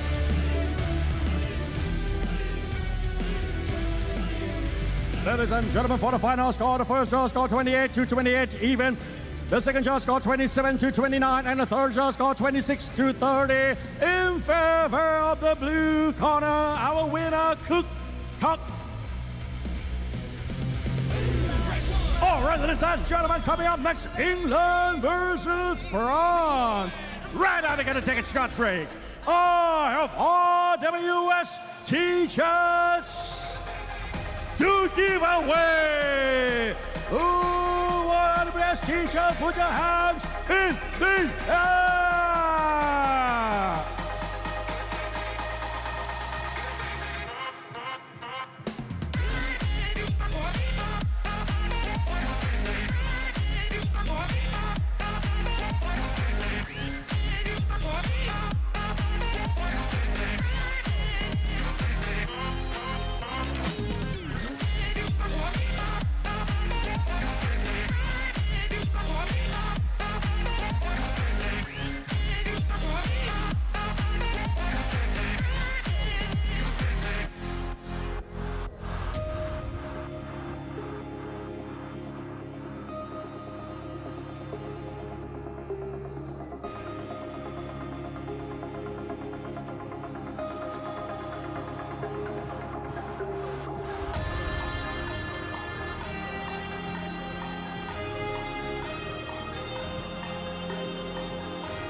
Representing England and Italy, please welcome Louis Doherty. Louis the Don Doherty. 2-0 here on RWS, but by my estimations, on a 14-fight win streak. Incredible. Here, the Italian Englishman returns. Slick, smooth, controlled. This man has it all. Already shown he can perform here at this level. Welcome back, Louis Doherty. And now, introducing your French warrior, Hakim.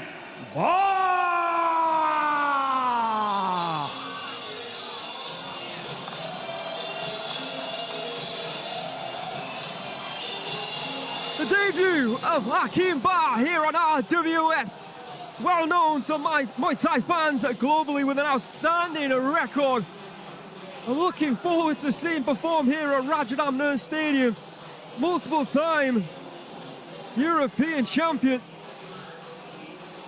He's got the credentials Is he the man to stop this hype train known as Louis Doherty in his tracks? We shall find out. Like I said, this has got potential fight of the night written all over it. Doherty taking on Ba. Great action here tonight. Once again, thank you for joining us, whether it be on DAZN or the RWS Facebook or YouTube channel. Keep the comments coming in. Second fight of tonight's main card. We also see the return of the baby shark, the Black Diamond, Petchdam. After this one, he'll be taking on Petchonlatan, and of course, in our main event, the Snow Leopard, the champion, Marie Ruumet, is back defending a title for the very first time against Jitty. In the meantime, let's have a look at the tail of the tape. This one at welterweight, 147 pounds, of course, the champion. Currently, Kepao Sing Ma Win. In the red corner, we have Louis Doherty, the Don, representing both England and Italy. 22 years of age, standing at 188 centimeters, weighing in at the welterweight limit, which is surprising because he is a big boy of 147 pounds. He has a reach of 182 centimeters from Brighton in England. Of course, this fight right now, Louis Doherty taking on Hakim Ba. Then next up, Petchdam returns to take on Petchonlatan. Then our main event, the Rajadamnern Stadium Female Flyweight World Championship title on the line. Marie Ruumet, the Snow Leopard, defends her title against number 5, Jitty. Then, of course, to finish up this sensational evening here at RWS, Saab will take on Edwin Putra. That is our full main card this evening. Once again, a beautiful packed house here at Rajadamnern Stadium. Let's just remind ourselves of what is going down May 9th. Joe Comfort next week. Jalan Suk returns to defend his Rajadamnern Stadium Bantamweight World Championship title against Kun Yai, ranked number 2. Then, of course, Saturday the 9th of May next week, Jigsaw will defend his Stadium Flyweight World Championship title against who Aaron thinks is possibly one of the best in the division, Sua Pum, a worthy contender indeed. This one an absolute certified banger, must I say so myself. Indeed.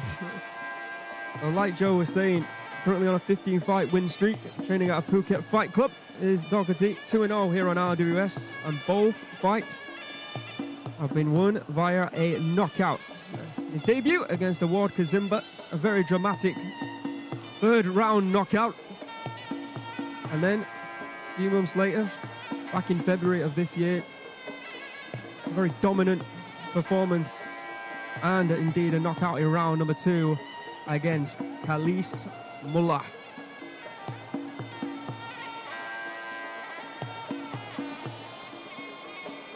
Hakim Ba, of course, in the blue corner, representing both Morocco and France, living in Geneva, Switzerland. So Doherty representing England and Italy, Ba representing France and Morocco, but living in Switzerland. There you go. Training Muay Thai from the age of 18 in Geneva, training out of 𝐓𝐇𝐈𝐒 Gym here in Thailand, training out of Venom. Has fought on knockout before, winning by knockout in round number 1. Last year he had 5 wins and 2 losses from 7 fights. 2-time WBC Muay Thai European champion, former WMC European champion, 2-time French Muay Thai champion. His record 41, 6 and 8 from 49 fights. This is his 50th. Quite incredible. Standing at 178 centimeters, Doherty is 10 centimeters taller. Over to Mr. Beer. Ladies and gentlemen, this is the second main card of RWS Rajadamnern World Series. This is Muay Thai, and this is Rajadamnern. Introducing your referee, Mr. Parin Thanaboon. And now, introducing first, fighting out of the red corner, 22 years of age. He stands 188 centimeters tall and weighing 147 pounds. He holds a record of 15 wins and 1 loss. Representing England and Italia, let's hear it for Louis the Don Doherty.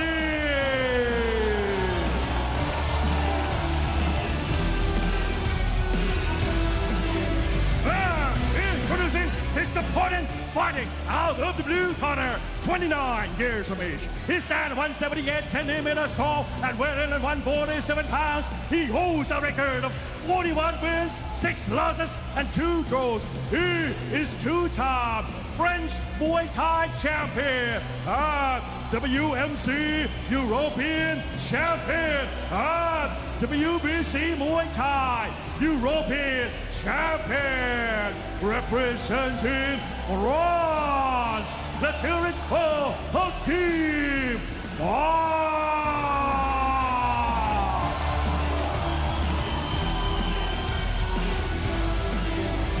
Second fight of tonight's main card with a European flavor. Doherty representing England and Italy. Hakim representing France. 3 3-minute rounds of welterweight Muay Thai action starting right now. Oh, solid left kick straight out of the gate there from the Don. And again targeting that deltoid of Hakim. And again tripling it up, sending it straight to the spam folder. I'll tell you what. Oh, what again? See Hakim feeling the full effect of those left kicks. Spinning elbow attempt there from Bar. Doesn't feel like Hakim is opening up the messages yet. As I tell you what, Louis getting a very good read on him. Training out Phuket Fight Club alongside some fantastic talent, of course, such as Barbara Aguirre, current Rajadamnern bantamweight female world champion. You see Doherty here, almost cornering Hakim, who's struggling with the range clearly, the height. Oh, sneaks it straight through the midsection once again there from the Don. And continuing with that left kick, and why not? It's working. Oh, targeting that inside calf there from Hakim, loading up that right kick. Oh, and goes for it once again. Good work here from Bart. He has to fight like this. He's got to try and counter, try and avoid that left kick and just tap away at those legs to try and off-balance Doherty. Oh, nice left kick once again there from Doherty. Just cutting off that ring, loading it up, circling to the right, loads up the left kick once again, but there, calf kick in return.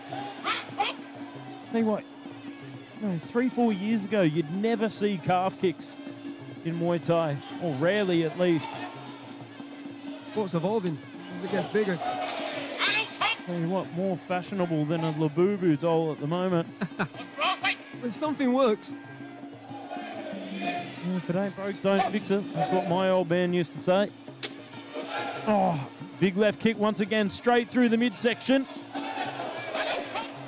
But again, the calf kick's working as well. Step up knee there from Bart. Really fighting fire with fire, but 2 different methods of ignition.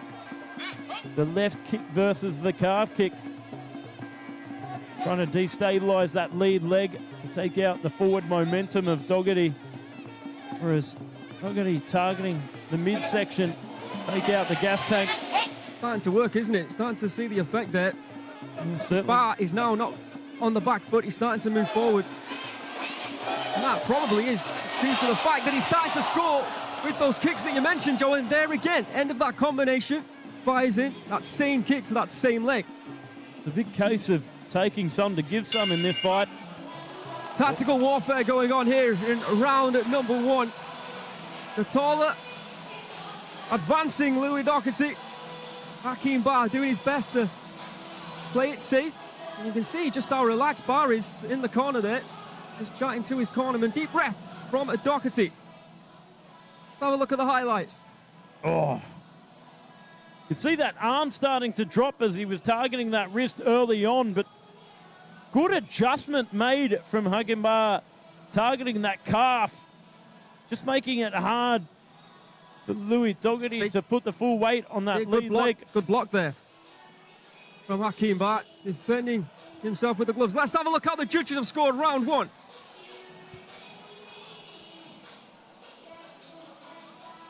Ladies and gentlemen, in round one, all three judges scored 10-9 in favor of the red corner.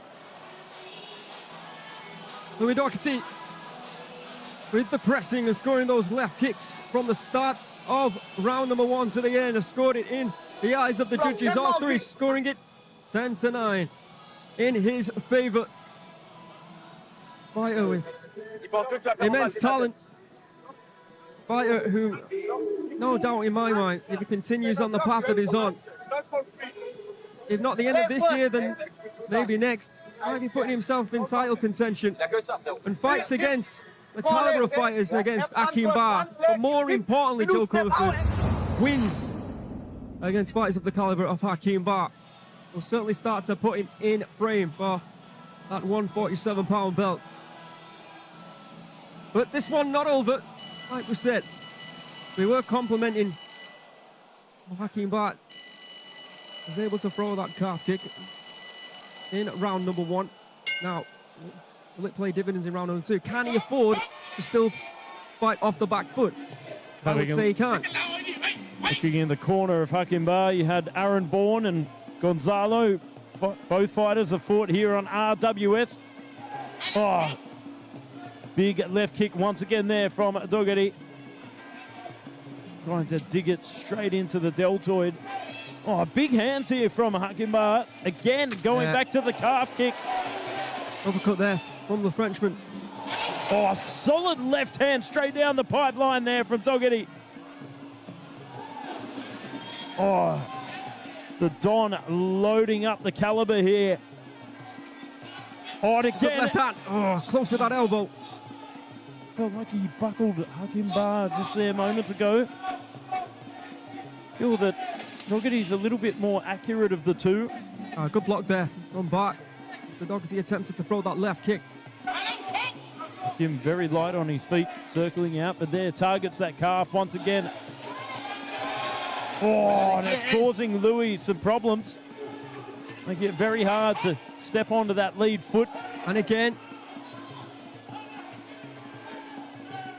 every time they get close, and it seems like Doherty is a little bit more apprehensive about throwing that left kick because he may be fearing that that standing lead leg is going to get clipped. Oh, beautiful. Oh. What a combination that was, and he's off balance. And I put him on ice skates there just moments ago. That leg is certainly compromised. And it's just up to Hakim to capitalize on it. Yeah, and Doherty struggling to throw now. He's starting to second guess himself. Using some range management here. Putting out that lead palm. Needs to come up with something a little bit. Oh, and again, like Bambi on ice. Had that lead leg taken out from underneath him. It's the amount of reddening on the inside of that calf and thigh. Yeah. Oh, loads up that left kick for good measure, though, there from Doherty. Cutting off the ring. I don't know if Fight Geek will be able to provide the stats for those low kicks in round number two. It must be off the charts right now. We might be stacking a new record. Right hand there, beautifully timed from Bart, and then an uppercut. And again with that right hand, straight down the middle, straight through the guard of Doherty. And what does he do? The final shot of that combination goes back downstairs to that compromised leg. Oh, once again, puts it in. Good block there from Hakim. Starting to look at a bit more open mouth, but Doherty using good footwork here, just staying on him. And blood trickling from the nose of Doherty as he goes back to his corner. And Hakim looking much more confident in his efforts there in the second round. Yeah, and you can understand why. Sensational round there from Hakim Bahrain. My humble opinion, at least, I think the traps were set in round one with those calf kicks, and then in round number two, he just exploited the stance of Louis Doherty. The fact that he might have been hurt already in round or after round number one, continued to connect with those low kicks. Doherty was still advancing, still was throwing the left kicks. Are the judges taking that into consideration? Or are we about to even things up? That was a stunning knee there from Doherty. Let's see how the judges have scored this very important second round. Ladies and gentlemen, in round two, all three judges scored 10-9 in favor of the red corner. For the total score, all three judges scored 20-18. Well, there you have it. A bit of a reprieve, in my opinion, for Louis Doherty, Joe Comerford. All three of the judges have scored it in the favor of Louis Doherty. There you can see the coach, the head coach, I believe, Leo from Brazil, giving the instructions to Doherty.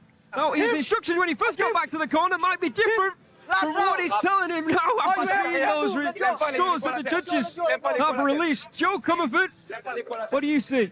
What do you think? Well, I'll tell you what, there's one thing that's interesting for me in this fight, seeing the whole evolution of Muay Thai, the utilization of these calf kicks to full effect. You know, over the last sort of 6 to 8 months, we've even seen equipment companies come out with calf kick shin pads for training. So now, tell you what, fighters are utilizing them to their full advantage. Here we are coming into the third and final round of this one. From my perspective, Hakim Bah fighting someone 10 centimeters taller. I thought he fought round number two pretty much perfectly. But unfortunately for him, he is down on the scorecard, so he's going to have to not take a step back now. He's going to have to go straight after Doherty, and that's what he's doing. He's blooded the nose, he's hurt the leg. Doherty moving forward with a lot of aggression here. Oh, big long knee there, piercing through the midsection. 25 calf kicks there from Hakim Bah. Certainly a numbers game on that lead leg of Doherty. Doherty's still in this, well, ahead on the scorecards. Hakim Bah, targeting that lead leg once again. Yeah, he's just got over 2 minutes now to try and knock it. That's a beautiful left hand there from Doherty. But look at the work rate of Hakim Bah. Really working and moving around the ring very nicely. Another kick to the calf. And again, Doherty will be struggling to walk tomorrow. Spinning back elbow once again, attempting, might have even connected there from Hakim. Seems to be one of those techniques that doesn't look like it does a lot of damage, but certainly does over a large accumulation of that strike. Cementing its presence in that lead leg. Oh, solid left hand over the top to follow up with a long knee there from Doherty. Very nice knee. Oh, and again, accurate as ever, the Don in full effect. Yeah, that hurt Hakim. You can immediately see that mouth started to just open a little wider when he gets them there back into the lungs. Oh, and again, the accuracy on point here. The time running out here from Hakim Bah. Remember, he's 2 rounds down. He needs to try and knock down Doherty. 10-8, of course, will make it a draw. Oh, swing and a miss there from Doherty, but again, utilizing that big, long teep for range management. Putting Hakim Bah against the ropes, but Hakim comes forward. Pressing forward. Oh, big left kick straight through the midsection. Oh, and again. Now, Doherty's been much better in round number 3. Absolutely. I think those spear knees that you were talking about, Joe. Oh, there it is once again. I've really just started to do a number on Bah. And unfortunately for him, and not enough time left. So credit to Doherty, come out here and he's found a game plan that's really started to work against this very talented Bah. those spear knees to the right side of the body. Good elbow there from Barry. Continues to throw, as he has done throughout rounds 1, 2, and 3. That was a great fight.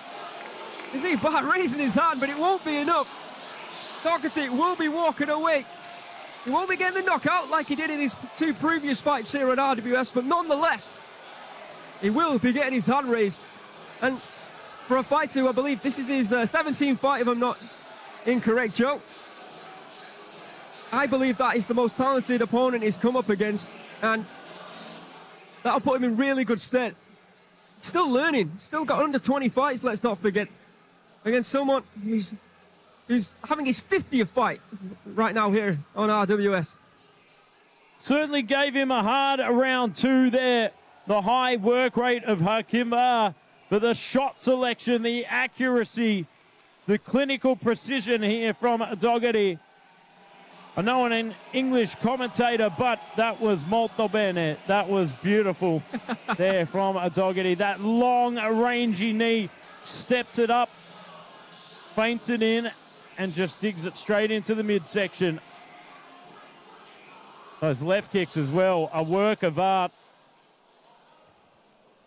Ladies and gentlemen, after 3 rounds of Muay Thai action, we go to the judges' scorecard.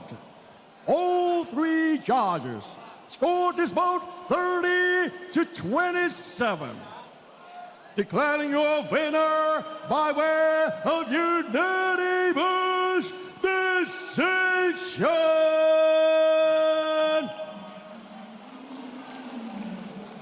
Red corner, Louis the Don Doherty. This colossal 22-year-old Louis the Don Doherty goes 3-0 on RWS. Next up, we see the return of the baby shark, the Black Diamond, Petchdam, as he takes on the dangerous Petchonlatan, and that fight is coming up next.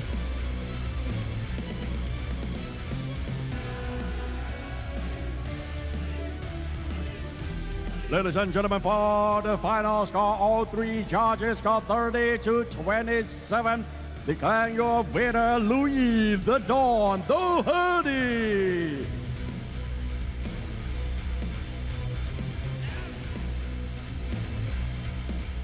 รันทึงขี้รีไกรลาดบังคมบาทพระสุลีนาทาพูดว่าฮิรัญยักษ์อสุราองค์อาจหยาบช้ากำเริบใจย่ำยีเทวาท่านพจบสวรรค์ชั้นฟ้าต่ำใต้มิหนำซ้ำม้วนผืนสุดท่าไปจะแกล้งให้บรรลัยทั้งแผ่นดิน A verse from the prelude of Ramakian tells of a mighty giant whose terror and arrogance knew no bounds. Intoxicated by his own strength, he seized the continents and crushed them, bringing the world to ruin. This giant, Hiran, wielded power so great, his reign shook the heavens. His unstoppable might became the name of one of Muay Thai's most lethal techniques, a powerful spinning back elbow, heavy as a falling mountain, and as devastating as the wrath of the giant Hiran himself. But it is more than just a strike. It is a deadly counterattack, turning defense into a terrifying offense in a split second. Unleashing this move demands the courage of a true fighter. As the opponent launches his attack, the fighter meets him head-on by blocking the puncher kick with his arm. Then, immediately spins his entire body in one fierce motion, driving the elbow straight into the opponent's face with crushing impact. This is a move of pure destruction. It is as if the giant Hiran possessed the fighter, sealing his rival's fate and sending him crashing onto the canvas like a fallen star. This is Hiran Muay Thai.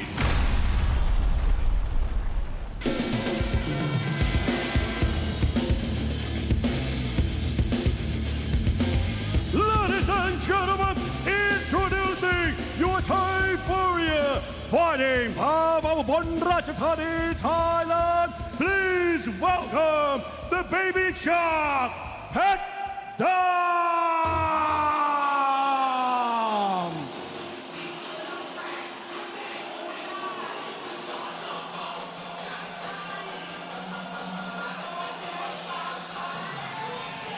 It's the return of the baby shark, Petchdam. A huge name in the sport of Muay Thai. I mean, he's been there, he's done it. He's fought the very best of his generation. But he's not done yet. He believes there's one last title charge. Well, he has to win here tonight for that to be the case. Welcome back, Petchdam, to RWS. And now, introducing your Thai warrior fighting out of Krabi province, Thailand. Please welcome Petchchonlatharn. Looking for his first win here on RWS, Petchchonlatharn. He's had fights against Kaipa, Changsuk, Siamkard. He's our current lightweight champion. Petchchonlatharn returns here to RWS. Third fight of tonight's main card. After this one, it's main event time. That's right. After this fight, you shall see Marie Ruumet defend the Rajadamnern flyweight world title against Jitty. So don't worry, fight fans. For all those who are awaiting Marie Ruumet against Jitty, that fight is coming up after this one. Interesting fight, this. Petchchonlatharn, he is a regular on the 5-round scene. Petchdam, like I said, he has a lot of experience over about 5 rounds, 3 rounds, whether it be kickboxing. Well, let's see what happens in this one. There's the tail of the tape, billed at 136 pounds. In the red corner, Petchdam, aka the Baby Shark, aka the Black Diamond from Thailand. 27 years of age, standing at 172 centimeters. Weighing in at 135.5 pounds. He has a reach of 183 centimeters. Born in Ubon Ratchathani, here in Thailand. 101 victories, 21 losses, and 4 draws. Former Thailand bantamweight champion, former WBC Muay Thai featherweight champion, former True For You lightweight champion, the current WMO super lightweight world champion. And of course, Saturday the 16th of May, our super fight, light flyweight world championship super fight. Duan Gao, one of the heaviest hitters in this division, taking on Chalam Chon, one of the most cerebral fighters of our generation. Brains versus brawn in this one. It is a super fight, Saturday the 16th of May. Can't wait for that one. I keep saying it, but I'm going to repeat myself because over the next few weeks, we're creating some incredible matchups for the champions. But when you see champion versus champion, of course, it's always special. It's always going to jump off the page. There is Petchdam, the current WMO super lightweight world champion. In the blue corner, Petchchonlatharn, his opponent from Thailand, 20 years of age. 171 centimeters, so similar height, weighed in at 135.7 pounds.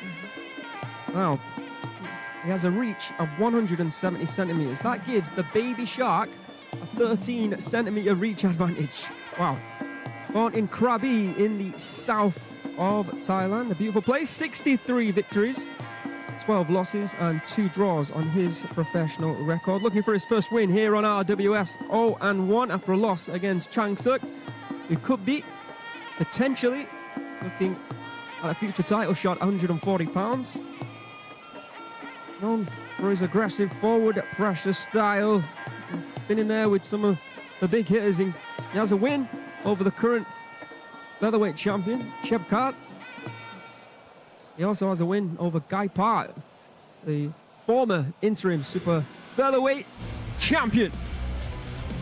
All right, an intriguing matchup. Thailand taking on Thailand. hand you over to Mr. Deer for the introductions. Ladies and gentlemen, this is the third main card of RWS Rajadamnern World Series. This is Muay Thai and this is Rajadamnern. This bout is brought to you by Leo Soda. And introducing your referee in charge, Mr. Pongpat Wongwai. And now, introducing first, fighting out of the red corner, 27 years of age. He stands 172 centimeters tall and weighs in the 135.5 pounds. He holds a record of 101 wins, 21 losses, and 4 draws. He is a former Thailand bantamweight champion and the former WBC Muay Thai featherweight champion and the former 2-4U lightweight champion representing Ubon Ratchathani, Thailand. Let's hear it for the baby shark, Petchdam.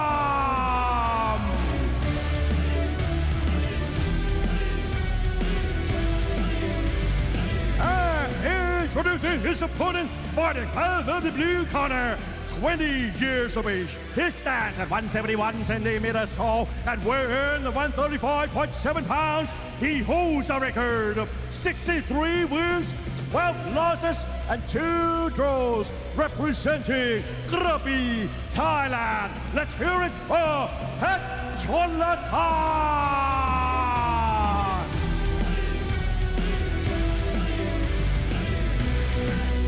Okay, boys and girls, ladies and gentlemen watching around the world on DAZN Facebook and the RWS YouTube channel, it will be here to get us underway. 3 3-minute rounds of action at 136 pounds. So like I said, Petchdam, the current WMO super lightweight world champion, that's 140 pounds. He's now looking to make his way back down to 135, I believe. Potentially challenge for that belt. Current champion is the first ever Russian to win the Rajadamnern Stadium title, and that of course is Igor Bikrev. Of course, this one a southpaw versus orthodox matchup. But the southpaw looking to rely on that left side, the old left kick. Petchdam overall has had 6 fights on RWS, 5 wins, just 1 loss, and that 1 loss came against Samingdek, the former Rajadamnern Stadium champion. He has wins over Kompetat, Tong Noi, Hua Kiao, Thomas Aguirre, and most recently that first round knockout against Rawat Saab, who competes later on tonight. He started slow in that fight as well, before scoring a knockout at the end of round 1. Look at the intensity though here from Petchonlatan. For him, what a huge score that would be, a huge notch to get a win over Petchdam. Petchonlatan known for his aggression. Oh! This is not a great start, is it, for Petchdam? Good restraint there from Petchonlatan, showcasing good sportsmanship, but aggressive and intense nonetheless. He's won his last 5 fights as Petchdam overall, not only here on RWS, but on the road to Rajadamnern and Rajadamnern knockout, as well as winning the world title, the WMO world title in Japan. Petchonlatan against the best of the best, 135 pound on the Petchyindee shows here at Rajadamnern Stadium. He's 4-5-1 in his last 10. Better from Petchdam, and that hurt. He got the attention there of Petchonlatan. Sharp and solid left hand going to the body, but just before that, rocking the head back there. Warning shot. Yeah, very underrated hands, Petchdam. He's got power. Petchonlatan just edging forward, ever so methodically, throwing off big explosive combination there in that last exchange. Good cross block there from Petchonlatan. Oh, nice solid right kick up onto the shoulder. We are edging forward ever so closely, methodically. 30 seconds to go here in the first round. Good step around to set up that right kick. Phenomenal footwork there from Petchonlatan. Petchdam looks like he's looking for that left hand each and every time. Just warming up here in the first round, finding his rhythm, finding his range. downloading that information. Yeah, it happens far too often in Petchdam fights. Most recently, at least. Needs to be one of those type of fighters who needs to take a little bit of punishment for whatever reason first before he starts to unleash. Sometimes it's a case of that. Well, there you are. There's the first round. Phenomenal start there from Petchonlatan. Coming in with some explosive exchanges. But there, coming into the later end part of that round, Petchdam starting to warm up, find his rhythm, find his range. There were some solid left punches straight down the line. Rocked the head of Petronlatan, targeting the body and then opening up for the left kick. Still think that Petchonlatan probably did enough though. Fast hands, the aggressor of the two.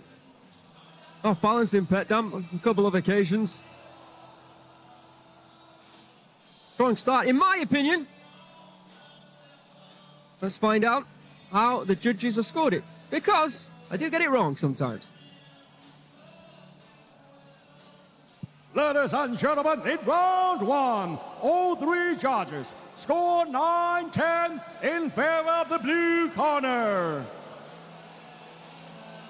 Well, that round was not one of those times, but here we are coming into the second round.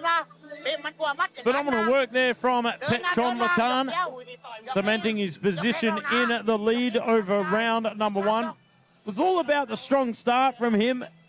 But there, as you said, too often Petchdam starts a little bit slow, a little bit composed, trying to download that information, take some punishment, perhaps sometimes to G himself up, wind himself up for round number two. You can see Rankau in the corner there, former interim Rajadamnern Stadium world champion. Petchdam, he has to swim fast, swim hard. Does the baby shark here in round number two. He has to win the two remaining rounds.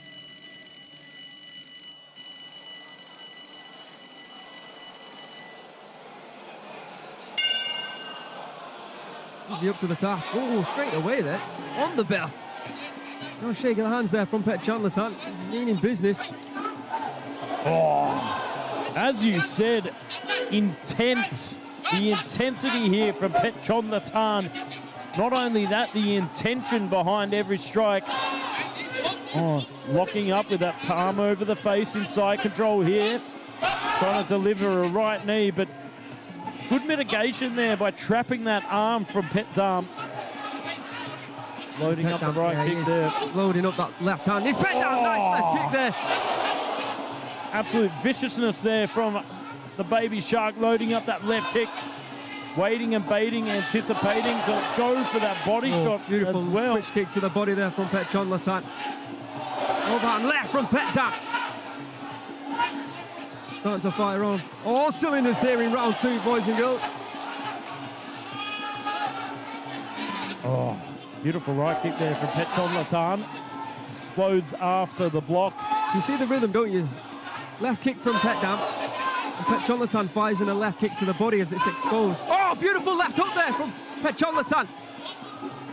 His timing is excellent here tonight. Petchdam once again looking for that left hand.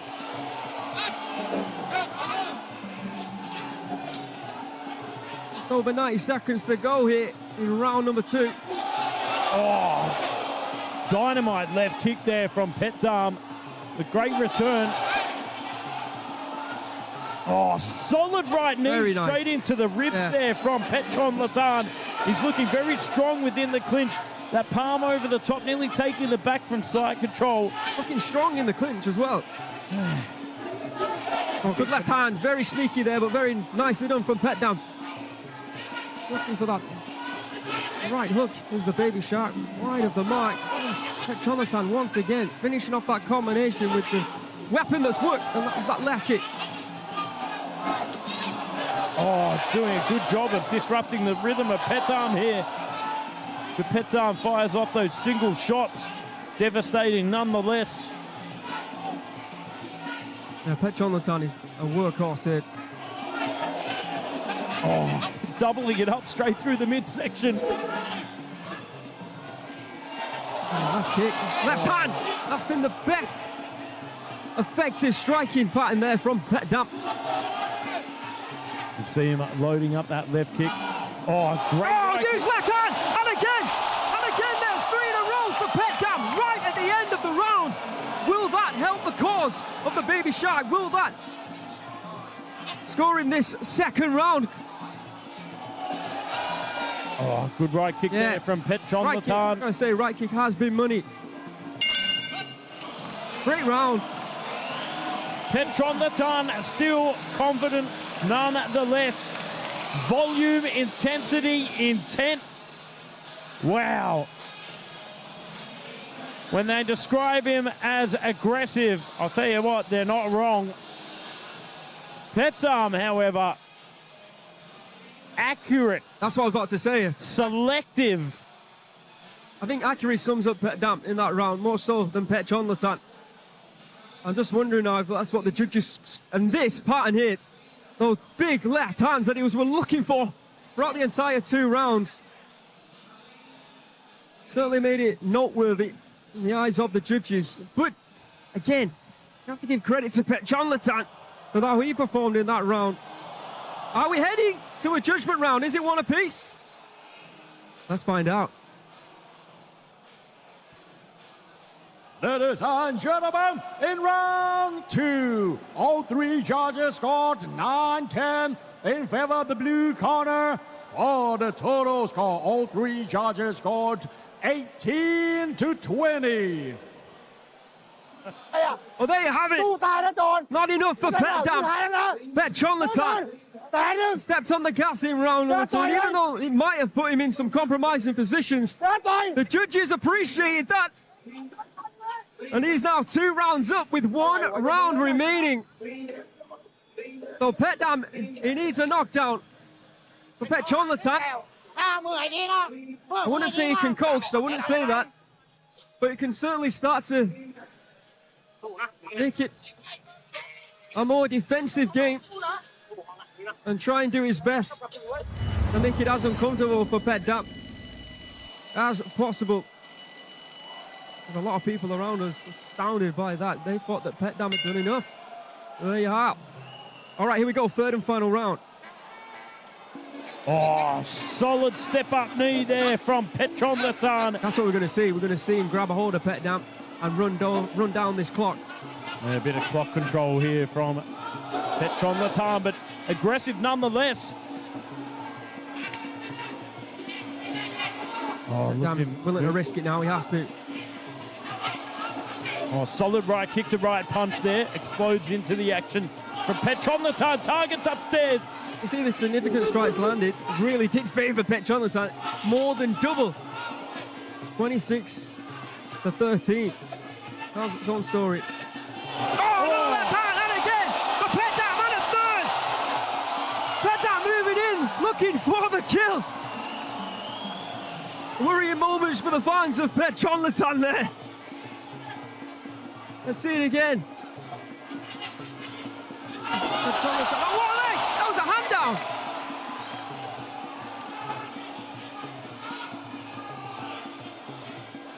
Still just under 2 minutes to go here. And again with those lefts. Petchonlatan grabs a hold. The Baby Shark circling here. Smelling blood in the water. Can he find the moment to snap the jaws? Now, speaking of snapping jaws, the Baby Shark is on the attack here, Joe. 90 seconds left. Petchonlatan grabbing a hold, not letting go. Another solid left hand locking on there. Like it walked straight into that. Time running out for the Baby Shark. Petchonlatan on the retreat. Oh, big right kick, loads it up. Anticipating the forward march here from Petchdam.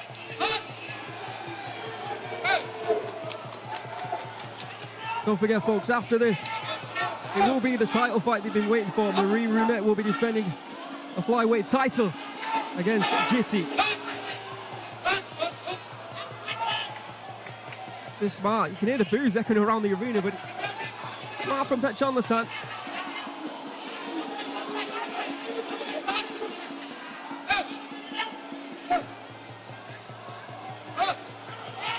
Time running out for Petchdam. Oh, another cracking left hand, but Petchchonlathan fires one back immediately.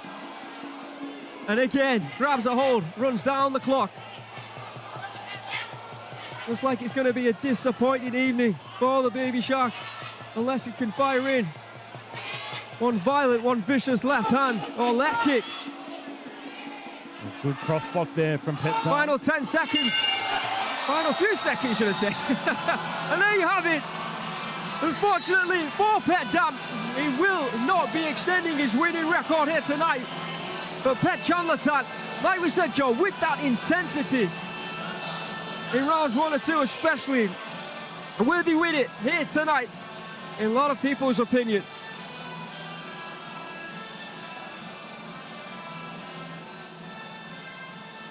Let's have a look at the highlights. Yeah, worrying signs for fans of Petchonlatan in round number 2. Those cracking left hands, but he started to take them. He took them well, and again in round number 3. And it felt like for every one shot that Petchdam was throwing with intensity, Petchonlatan was throwing 2 or 3. I think in the end, that has probably won him the fight. Obviously, that late start in round 1 playing a big factor, I felt, taking a little bit too much time to download the information. Of course, he came in with those solid left hands. But round 2, Petchonlatan bring his A game, his pure aggression. Round number 3, controlling ring control there in round 3. Oh, let's have a look at that. That big right hand. Ladies and gentlemen, after 3 rounds of Muay Thai action, we go to the judges' scorecard. The first judge scored is about 30-27. The second judge scored 30-27. And the third judge scored 29-28. Declaring your winner by way of unanimous decision.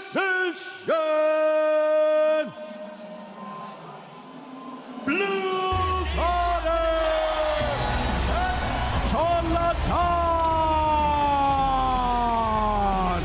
A big win, a big scalp for Petchonlatan. Congratulations to him and indeed his team. Celebrations will be going down in Krabi, Thailand tonight.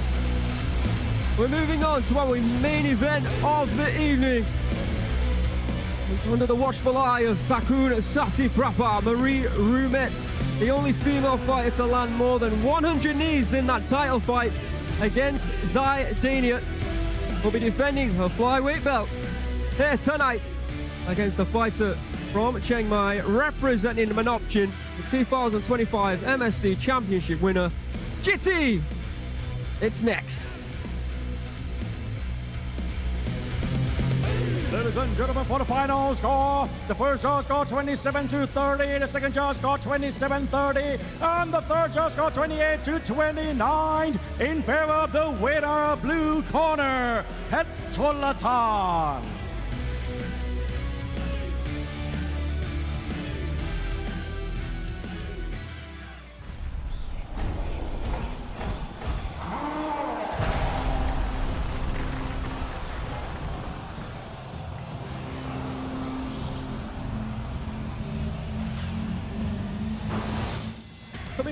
Coming up now, Marie Ruumet will be defending her Rajadamnern Stadium flyweight world title against Jitti Manop Muaythai Gym. Marie Ruumet, don't know, been in Thailand for over 10 years, been working her way up through the rankings, competing on all the shows here in Thailand. At 112 pounds, I'm not sure there is a better female fighter on the planet, and well worthy of being crowned the inaugural 112-pound flyweight world champion.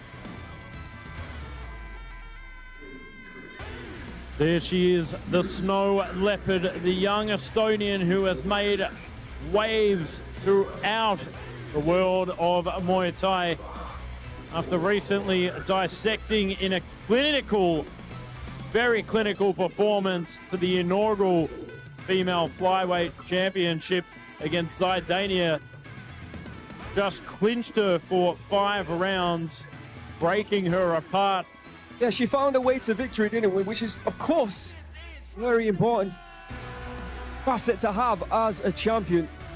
Zidania did clip her with some elbow strikes that opened up a cut on the head, but Marie continued to press, continued to strike with those knees.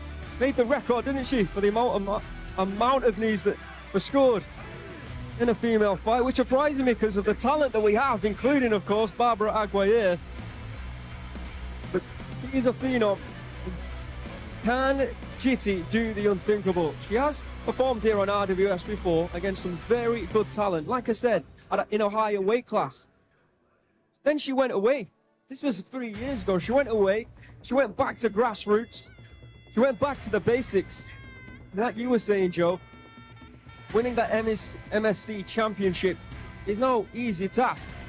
The final is held here at Rajadamnern Stadium, and in order to become champion, you have to win at least 5 fights on the bounce. She was able to do that in her more natural weight of 112 pounds. Here at RWS, she fought Paloma Arons there. She's also fought against 𝐓𝐇𝐈𝐒 from Petchdam Academy as well. So she's fought some very good names, some fighters that people of RWS will be familiar with, but yet to score a victory here on RWS. If she does that tonight, her first victory will be a championship winning performance. Let's have a look at the comparison. Strikes going to Marie Ruumet.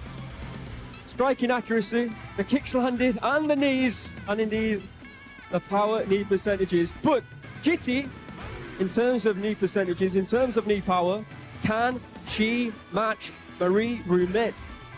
Especially with that height of hers. All right. Well, let's find out.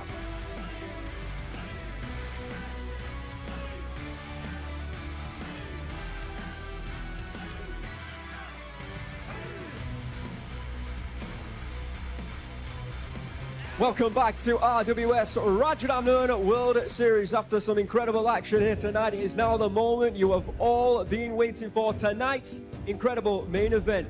We've got the champion, Marie Ruumet. We've got the challenger, Jitty. We've got Joe Comerford to break it down. Of course, Marie Ruumet, she won the inaugural female flyweight championship only months ago, dissecting clinically and just absolutely decimating Zidania in a phenomenal performance. Tonight, she makes her first title defense against a fighter who has appeared here at 118 pounds, coming off a few losses, but then went back, readjusted, went back to grassroots through the MSC Championship Tournament. She won that at 112 pounds, and tonight she gets her chance to try and take the 112-pound throne away from the snow leopard. It's going to be a huge task, but she is one of the tallest opponents that Marie Ruumet has come across here at 112 pounds. So that could be in her favor. Let's find out. Is it going to be a new champion or and still? This is the RWS Rajadamnern World Series main event. Marie Ruumet, the first Rajadamnern Stadium female flyweight world champion. Marie is the only female fighter in RWS history to land more than 100 knees in a fight and claim the title that she's been fighting for 10 years. But today, Jitty, the 2025 MSC champion, who stands 170 centimeters tall. เป็นหนูแบบตัวสูงอาจจะเป็นลูกเกมยากสำหรับมารีก็ได้ ก็มั่นใจอยู่นะคะแบบน่าจะสูสีแน่นอนค่ะมารีก็จะพยายามรักษาเส้นนี้ให้ได้นานที่สุด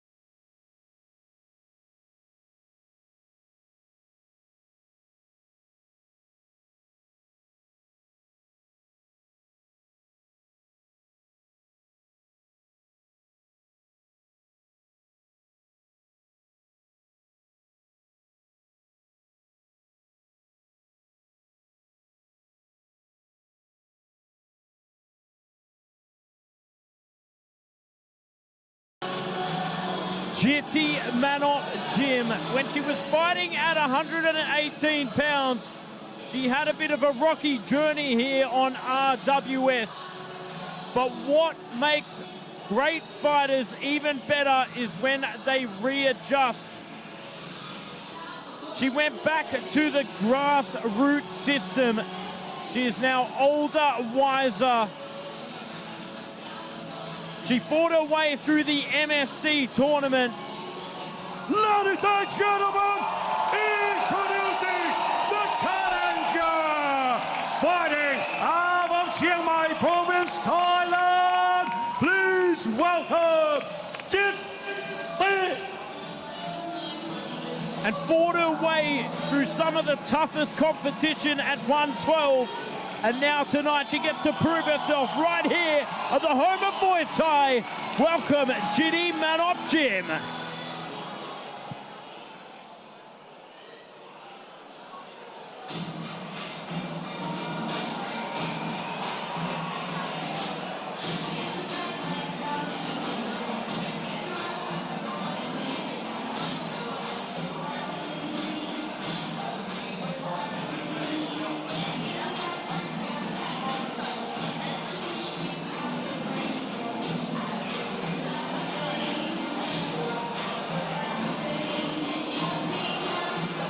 Champion Marie Ruumet solidified her reputation as one of the most technical and clinical strikers in the flyweight division of any female, with that win over Zydania to claim that beautiful Rajadamnern Stadium title, world title that goes around her waist.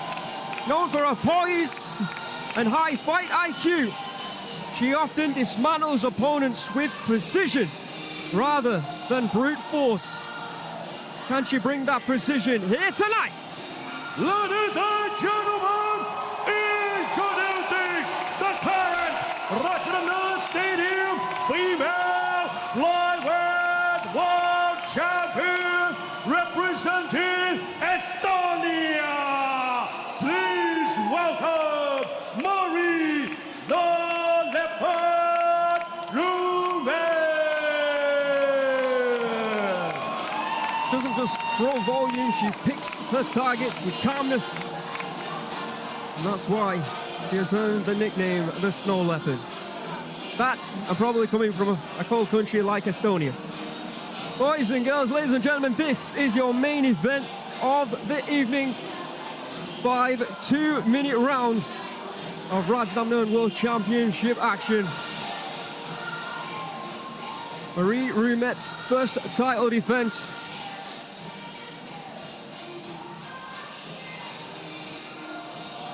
You know, we saw her on social media. If you follow RWS on Instagram or Facebook, I think they're giving a lot of their time to Marie Ruumet. I think that they could potentially build this girl into a superstar.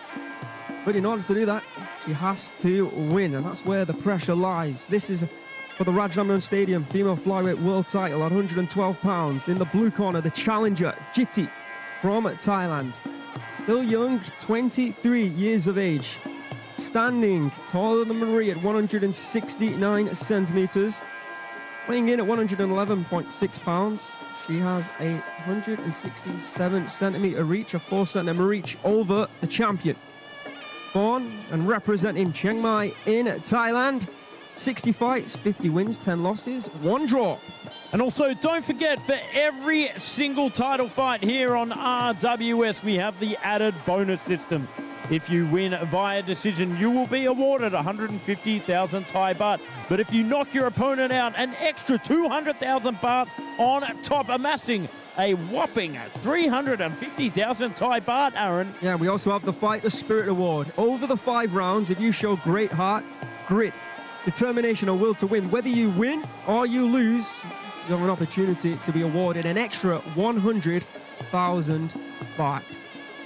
So Jitty, 2025 MSC Tournament champion, who was part of the 2023 tournament. Let's have a look at the rankings here at the stadium. Jitty in at number 5, Lisa Briley from England in at number 4, Nong Nuk, let's see her back on RWS soon, hopefully. Narak undefeated here on RWS. Pin Pet, who made her debut recently, in at number 1. But of course, the champion, the snow leopard, Marie Ruumet.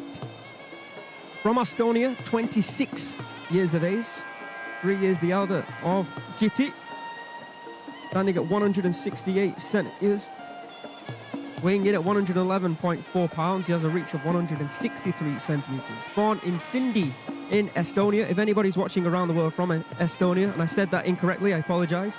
48 victories and 14 losses on her professional record. National champion of Estonia. More importantly, she is the current Rajadamnern Stadium female flyweight world champion, the inaugural champion, the only champion in the history of Rajadamnern Stadium to hail from Estonia.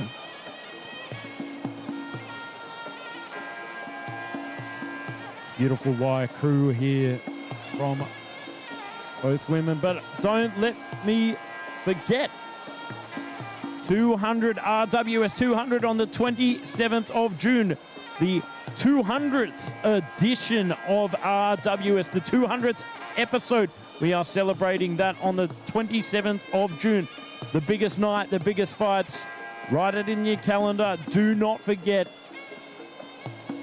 That will be absolutely sensational. Yeah, we haven't announced any fights yet for RWS 200, which now we're in May, aren't we? It does take place next month, technically. Well, if you think, if R80 was anything to go by, if April Inferno was anything to go by, if the last few super fights were anything to go by, it is going to be an absolute blockbuster of a night. I wonder what fights the fans would like to see on RWS 200. If you're in the chat, whether it be on Facebook or the YouTube page, who would you like to see in the center of the ring competing on RWS 200? So Marie Ruumet, 7 fights here on RWS. Oh, just to make it clear that this is the 4th bout of the evening, is the main event, but we still have one more fight after this. Saab returns to action to take on Edwin Putra from Singapore. That will be the final fight of the evening. Well, it's been a great night of action so far on Joe and I's debut on the Rajadamnern Stadium, or Rajadamnern World Series YouTube channel. Once again, I hope you've enjoyed the night's action. I see a lot of people in the chat that say they'd like to see Pet Morocco on RWS 200. What an outstanding performance he put on last week to retain his title. Marie, she is 5-2 here on RWS. 2 losses, a debut actually when she came back to action against Kwanjai, and 1 fight against Barbara Aguirre, but she does have a win over Aguirre as well. She won the title back in February. Main event requires a main event introduction, and that can only mean Mr. Beer.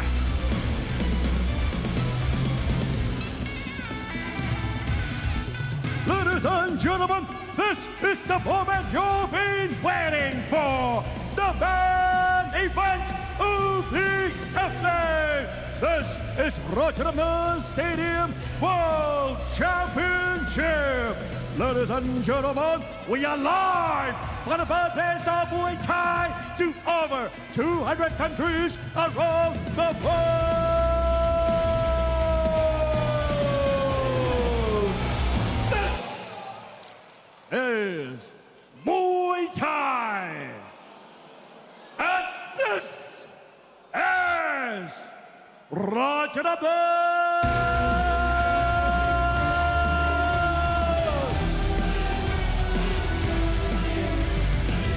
Ladies and gentlemen, this bout is Rajadamnern Stadium Female Flyweight World Championship, fighting in the rules of 5 rounds Muay Thai. And this bout is brought to you by Thai Wasadu.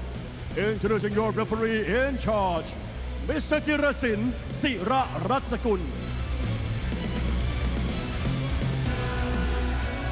And now, introducing first, the challenger, fighting out of the blue corner, 23 years of age. She stands at 169 centimeters tall and weighs in at 111.6 pounds. She holds a record of 50 wins, 10 losses, and 1 draw. She's 2025 MSC Tournament Female Bantamweight Champion, representing Chiang Mai Province, Thailand. Let's hear it for Jitty.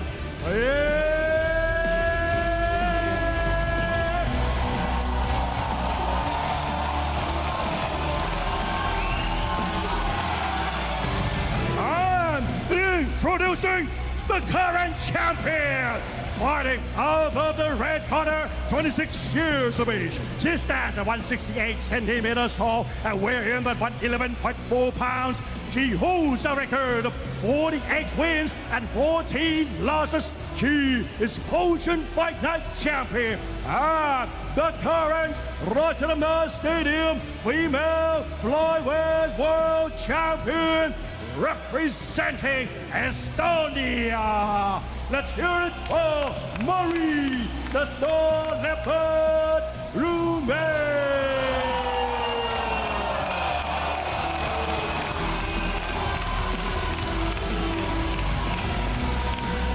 It's always special. And there's a Rajadamnern Stadium world title on the line. An action-packed 5 rounds expected here at a packed house at Rajadamnern Stadium, Joe. Of course, 2-minute rounds here for the women. Rajadamnern Stadium. Big right kick there from Jitty. Getting up above. Oh, solid hands there from Marie Ruumet. Sharpening up the tools over the last couple of months for her first title defense. Oh, over, under, good lead, uppercut. This is what Marie wants, but dare I say, this is also what Jitty wants. Both are technical and very good clinch fighters, and neither will be phased, I'm sure, by the other's talent within the clinch. Makes it another element to this fight. The right hand there from Jitty.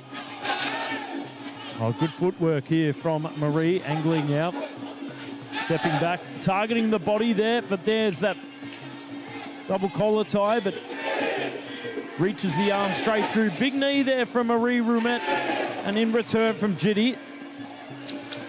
This will turn out to be a nice clinical clinch battle.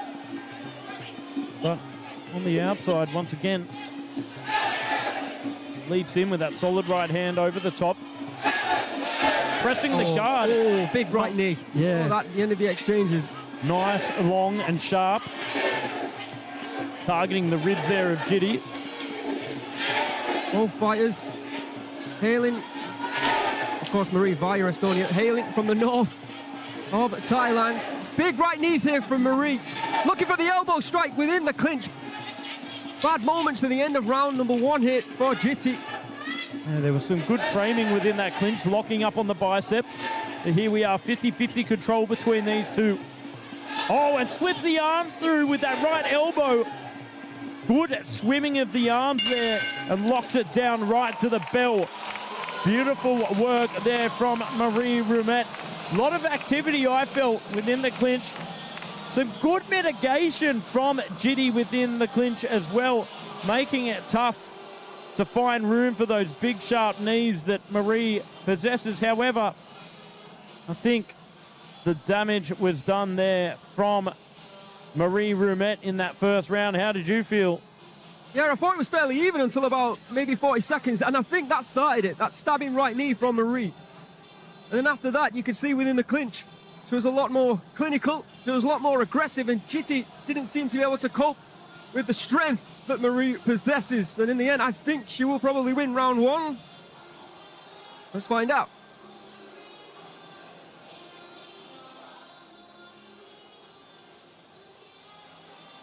Ladies and gentlemen, in round 1, all 3 judges score 10-9 in favor of the red corner.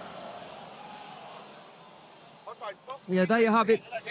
Marie Ruumet scoring it 10-9 on all 3 of the judges' scorecards. And there you can see Mr. Takun of MSC Tournament Gym just informing the champion, just to make sure that she tries to ragdoll Jitty, not just stand there, make it difficult. ออกเลยชิงออกก่อนนะ Work to be done now for Jitty, แต่ไม่ต้องสูง but still a lot of time left. 4 rounds remain.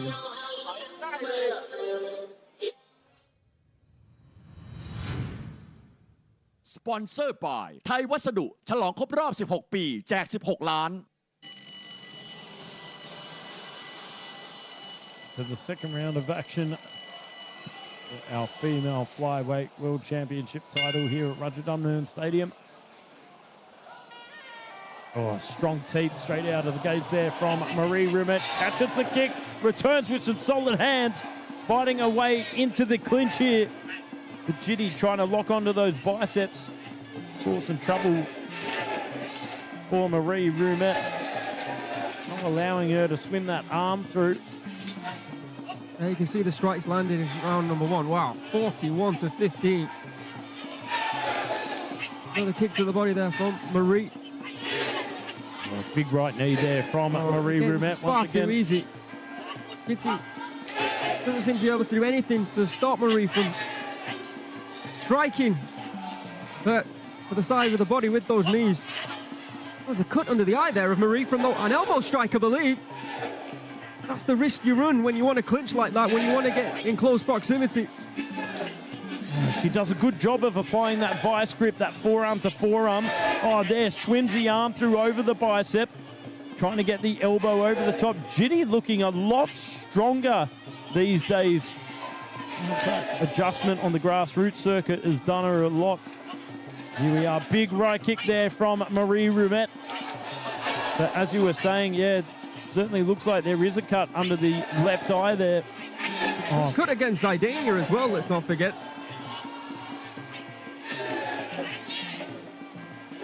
Oh, big right knee. Slips the arm through, controlling the bicep, digging in another right one. And again, gains control with the double collar tie, but mitigated there from Jitty. Big strong teeth, solid hands. Hey, you've got to appreciate the pressure being applied here, though, from Jitty. After round number 1, you... Oh, another elbow there. Smart from Jitty. Feels like after that body shot, she took a bit of a back step.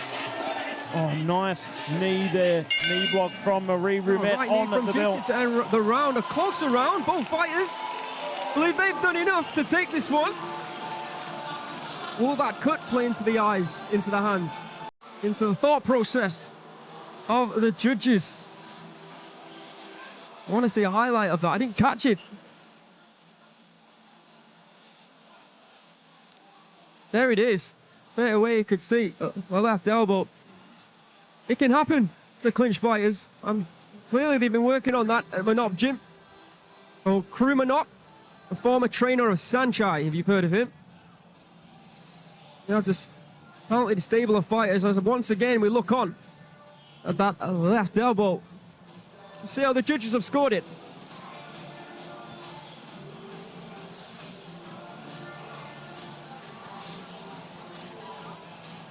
Ladies and gentlemen, in round 2, all 3 judges scored 10-9 in favor of the red corner. For the total score, all 3 judges scored 20-18. There you have it. Unfortunately for Jitty, even though put in a good performance in round number 2, a much better performance has to be said than round number 1. It was not enough. Yeah, there was a body shot there in the second round that I felt put Jitty on the back foot.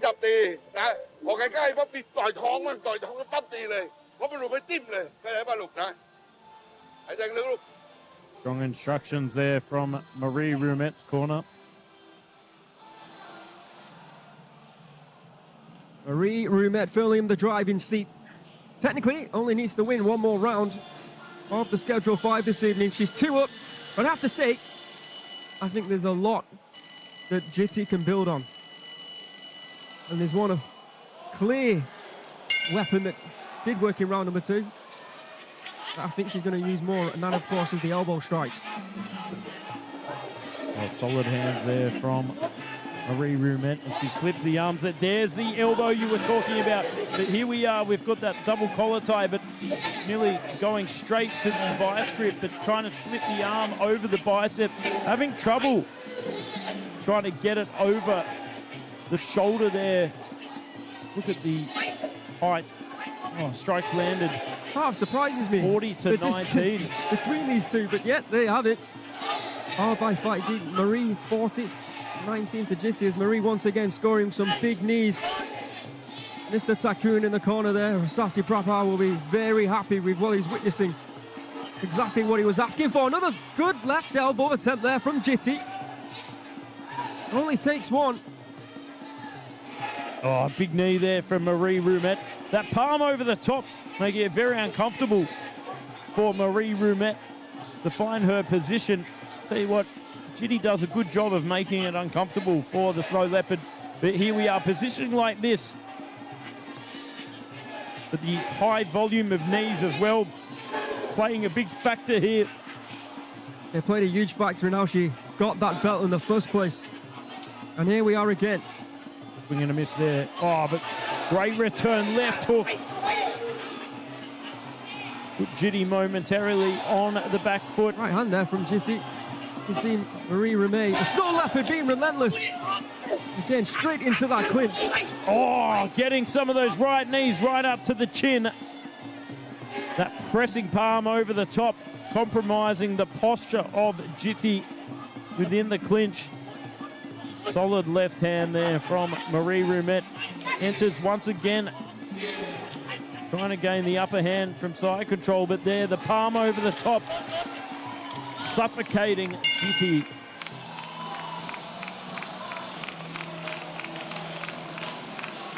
Third round, done and dusted. I think pretty clear round for Marie Ruumet. 𝐶𝐀𝐘𝐈𝐒, in my opinion. I think she dominated for the majority of the round, if I'm being honest. Well, I'll tell you what, luckily my opinion meets yours, because that would be quite controversial if it didn't. Yeah, I thought that was a very, very, very strong performance there from Marie Ruumet. Jitty had her moments trying to regain control within the clinch, but that head under the chin, she kept slipping that arm on the bicep, and the head under the chin not allowing Jitty to gain any space. Judges' time. Let's find out how they scored it. Ladies and gentlemen, in round 3, all 3 judges scored 10-9 in favor of the red corner. For the total score, all 3 judges scored 30 to 27. The champion, 3 rounds up with 2 to play, firmly in the driving seat.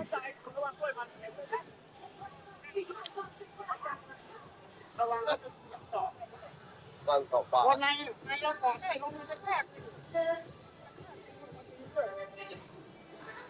think if you're in the corner of Marie, you'd just be telling her to perform exactly the same way. Absolutely.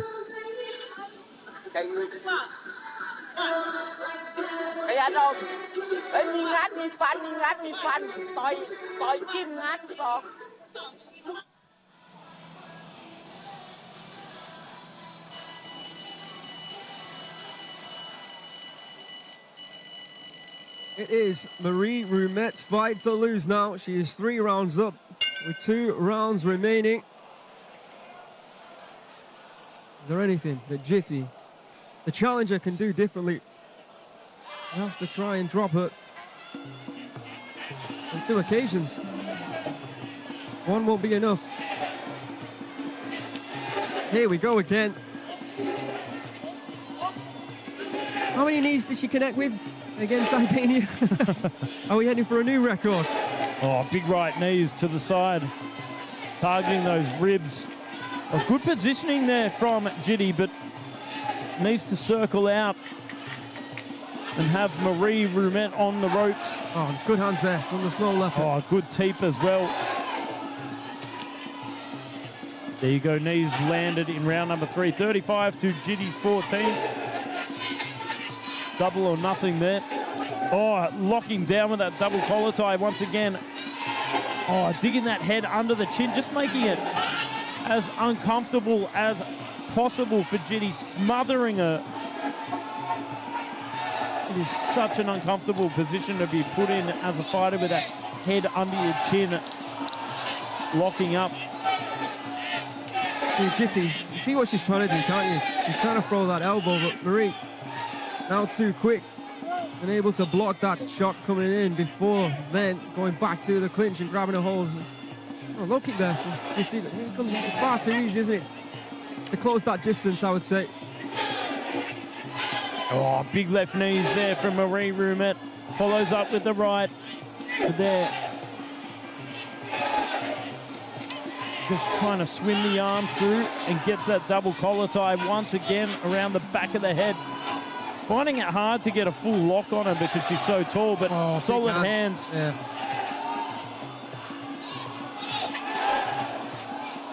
Just feels Jitty's running a little bit out of steam here, out of confidence. I think it's understandable, the amount of knees that she's ate. Why she's got any breath left at all as we end the fourth round. And again, it's been pretty consistent, hasn't it, Joe Comerford? The same pattern of play. Marie Ruumet being the aggressor, being the one who's taking the fight to Jitty and scoring knee strike after knee strike after knee strike. It's a masterclass of clinching. Well, you know what they say about reaching your goals. It's not about motivation. It is about consistency. Consistency is the key. That's exactly the approach that Marie Ruumet has been applying here in this fight. Solid right hand there. The replay to set up a left knee. Certainly feels that Jitty just struggling with the volume.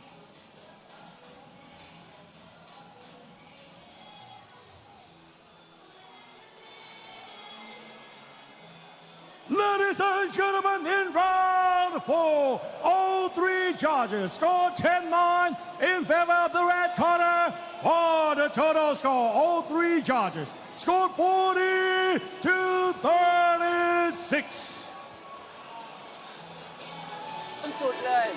Yeah, well done to Marie Ruumet.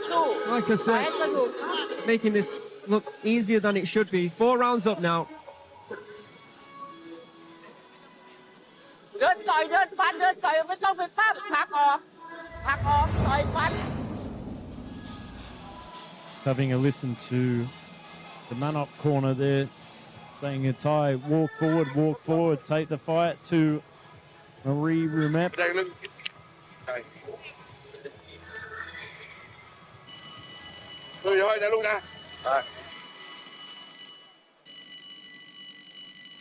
We are coming into the 5th and final round of our... Someone in the chat just said, I wonder if she'll go for the knockout bonus.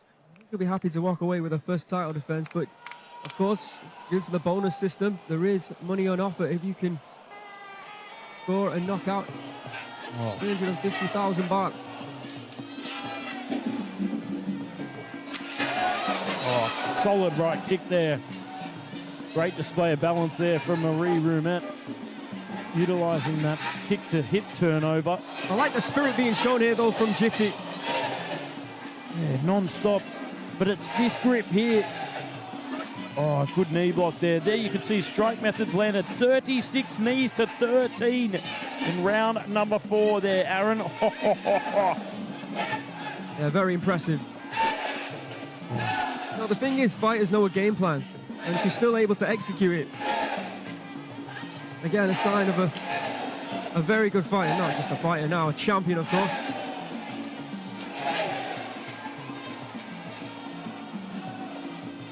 There's nothing that Jitty seems to be able to do, even when they are separated.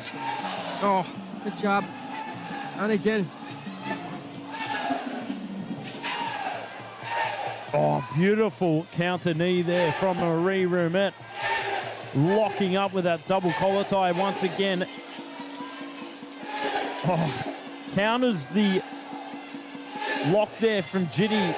Just places the hand on the bicep, but there the smothering hand over the top from side control. Left knee. regain position within the clinch, but here we are back on the outside for the last 30 seconds.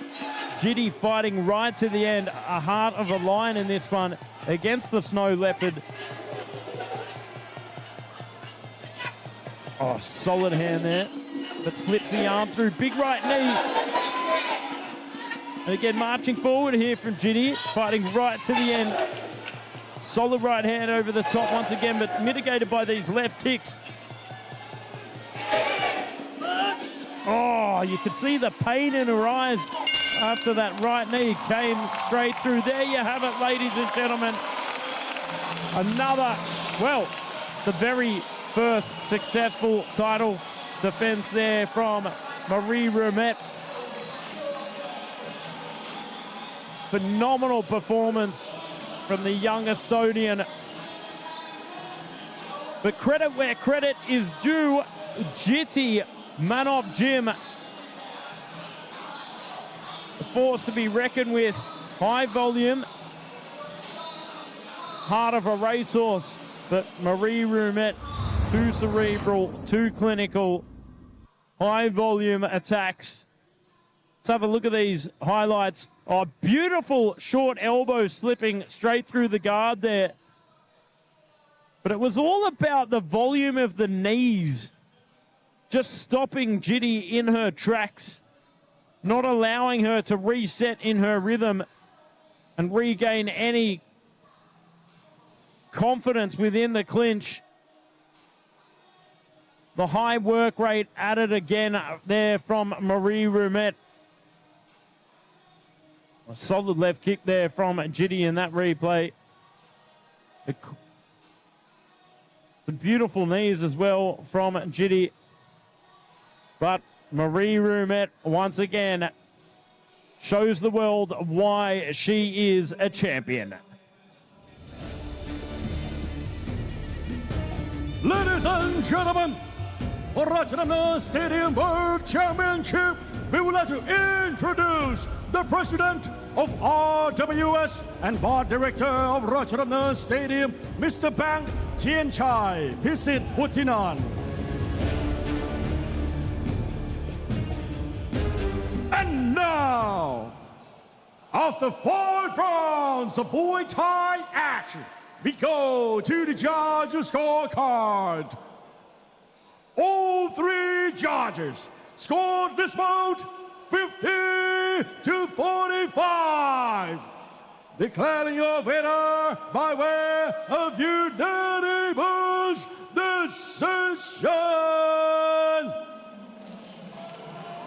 Red corner and still Rajadamnern Stadium female flyweight world champion Marie Snow Leopard Ruumet.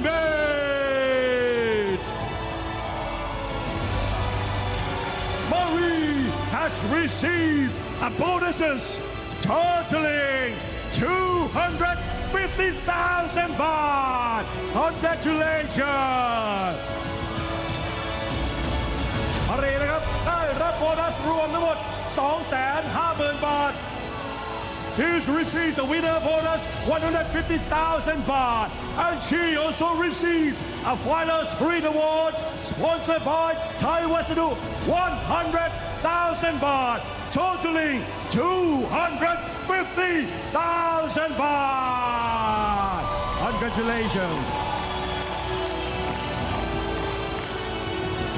All right, I'm here with the champion, Marie Ruumet. Your first title defense.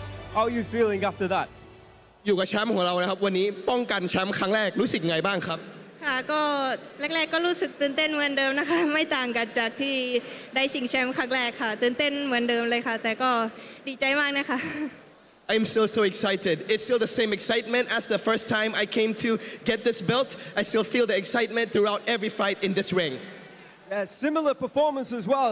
Apparently, you have just broke your own record with more knees than the previous fight to get the belt. How do you feel about that? And was that the game plan? มีอีกอย่างนึงครับที่น่าทึ่งกว่านั้นอีกเข่าวันนี้ทะลุสถิติอีกแล้วนะครับวันนี้นี่รู้สึกไงบ้างครับในการทุบสถิติตัวเองได้ ไม่ได้คิดว่าจะทำเกินครั้งที่แล้วได้นะคะเพราะว่าจริงๆตอนแรกก็ตั้งใจไว้ว่าจะแบบพยายามโชว์ลูกอื่นๆด้วยนะคะแต่ก็ตลกดีนะคะ Well, it's really funny. I didn't believe I'm gonna break my own record. Well, I was planning to do all my strikes, and I did it more than I even planned. Well, there's more pressure on you now, a potential future superstar or a superstar right now. Do you feel that pressure more than before because you are the champion? ตอนนี้ครับมีหลายคนหลายสายตาจับตามองเรารู้สึกถึงแรงกดดันบ้างไหมครับทั้งที่เราเป็นแชมป์ในวันนี้แล้วค่ะกดดันมากๆเลยนะคะกดดันแบบตอนแรกคิดว่าถ้าได้แชมป์แล้วการกดดันอาจจะน้อยลงแต่ไม่มีน้อยลงสักนิดเลยค่ะ Well, it's a lot of pressure. I thought that when I was going to go clear next nearer to the championship fights, the pressure will be lessened. It doesn't. It's even more. All right, finally, can you speak in Northern Thai and address your fans who have been watching and waiting for you to fight? ก็ถามถึงครับก็มีแฟนๆอยากรอดูเรามากมีอะไรอยากฝากบอกถึงไหมครับก็อยากจะขอบคุณเหมือนเดิมนะคะทีมงานCESTประภายิมนะคะอยากจะขอบคุณพี่อาร์มพี่กบพี่นุ่มทบคิงนะคะแล้วก็ครูมวยทุกท่านนะคะเพื่อนๆถึงครอบครัวหนูทุกคนที่สปอร์ตหนูนะเจ้าแล้วก็รวมถึงคนเหนือนะเจ้าค่ายเก่าหนูที่จังไห้จังไหมก็ขอบคุณหลายๆนะเจ้าที่ยังซัพพอร์ตน้องมารีอยู่นะเจ้าขอบคุณหลายๆนะเจ้า First of all, I'd like to thank my teammates, my gym, CEST Prabha Gym, who prepared me so well, and most importantly, my fans from back home in Chiang Mai. Khop Kun Chao, and thank you. Now, before you do leave the ring, Marie, I'd like to ask Jitty to come back to the center. A valiant performance over the 5 rounds. Neither fighter stopped, and for that reason, Mr. Beer has something to say.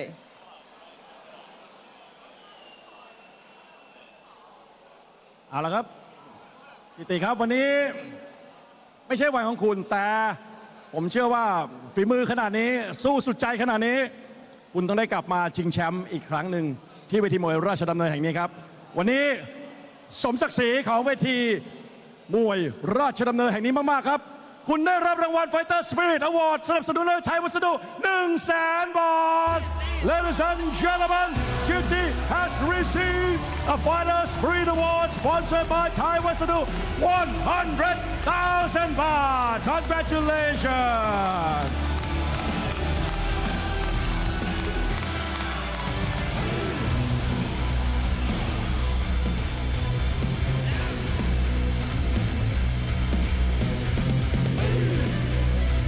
Ladies and gentlemen, for the final score, all 3 judges score 50-45.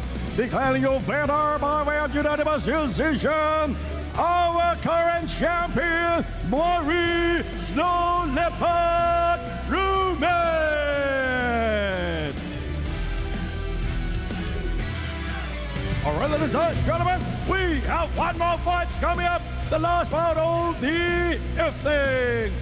Rawat Saab versus Edwin Putra from Indonesia. We'll be right back. Of course, coming up next, Rawat Saab taking on Edwin Putra. Our last bout of the evening here on RWS.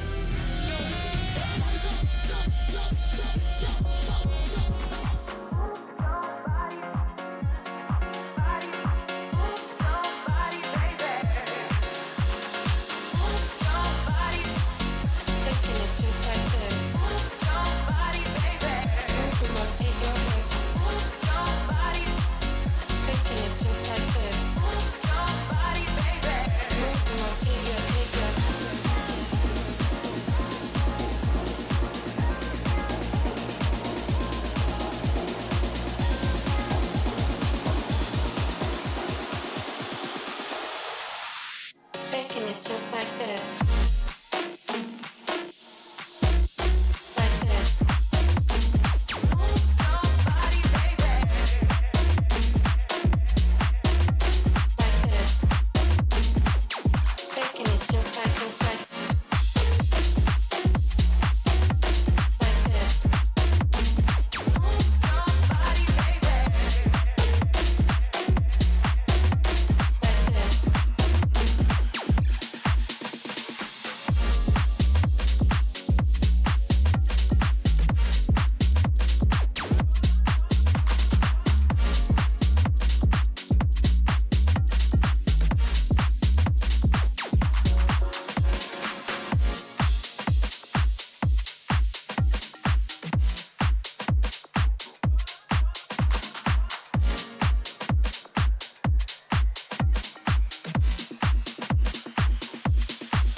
your Lebanese warrior, Robert Saab.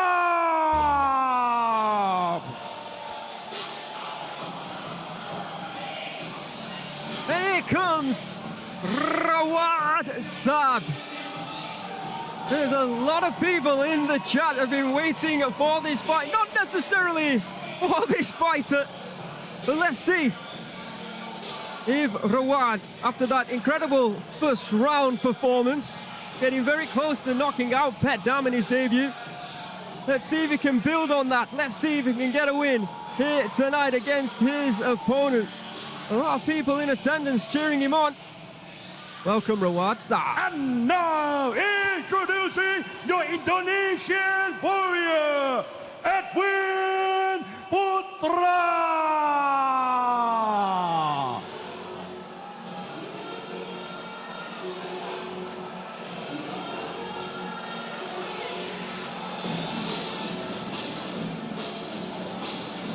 We've only had a few Indonesian fighters here on RWS. The last I can remember was Elijah Hinsman coming off a phenomenal performance. Edwin Putra making his debut tonight, representing Indonesia, known on the circuit here at Rajadamnern Stadium for his knockout power, training out of Orsansuk. Welcome, Edwin Putra. Yeah, and also I'd like to say from Joe and I, thank you to everybody on the live chat, both on YouTube and Facebook. This has been our first outing officially on both Facebook and RWS, and we will be here each and every week commentating live. So might as well hit the subscribe button while you're at it. We're also on DAZN. Oh, many options now to watch RWS. There is no excuse. Final fight of the evening at 141 pounds. Lebanon taking on Indonesia. In the red corner, Rawad Saab from Lebanon, just 21 years of age, standing at 180 centimeters. I mean, going to give a lot of fighters at this weight trouble. Standing that tall, weighing in at 140.2 pounds, he has a 180 centimeter reach. Born in Chuafet in Lebanon, 4-1. An 𝐓𝐇𝐈𝐒 Amateur World Championship silver medalist, training also like Marie out of Sasipapa Gym. And the only occasion that he fought on RWS was against Petchdam. He was so close to knocking out Petchdam. In fact, it was pretty much a double knockdown. Both fighters went down from left hooks, I believe. My memory serves me correctly. But unfortunately, Rawad stayed down. See how he does now. Learning curve. In the blue corner, we have Edwin Putra from Indonesia, standing at 24 years of age. 168 centimeters, so that is a 12 centimeter height advantage for Saab. 140.8 pounds he weighed in at yesterday. 168 centimeter reach from Sumedang in Indonesia. 8 fights, 7 wins, 1 loss. Big knockout power, training out of Orsansuk Gym. Here tonight, making his debut for the final instructions of the evening. Hand you over to Mr. Beer. Ladies and gentlemen, this is the last bout of the evening. This is Muay Thai, and this is Rajadamnern. Introducing your referee, Mr. Chanin Thepsupan.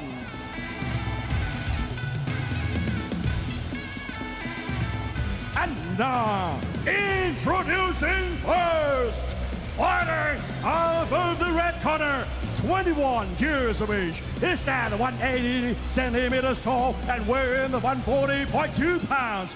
He holds a record of 4 wins and 1 loss.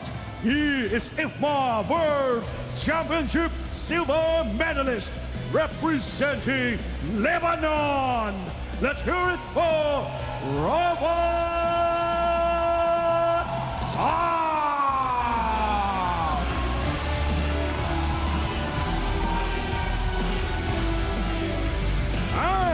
And introducing his opponent, fighting out of the blue corner, 24 years of age. He stands 168 centimeters tall and weighing 140.8 pounds. He holds a record of 7 wins and 1 loss. Representing Indonesia, let's hear it for Edwin Putra.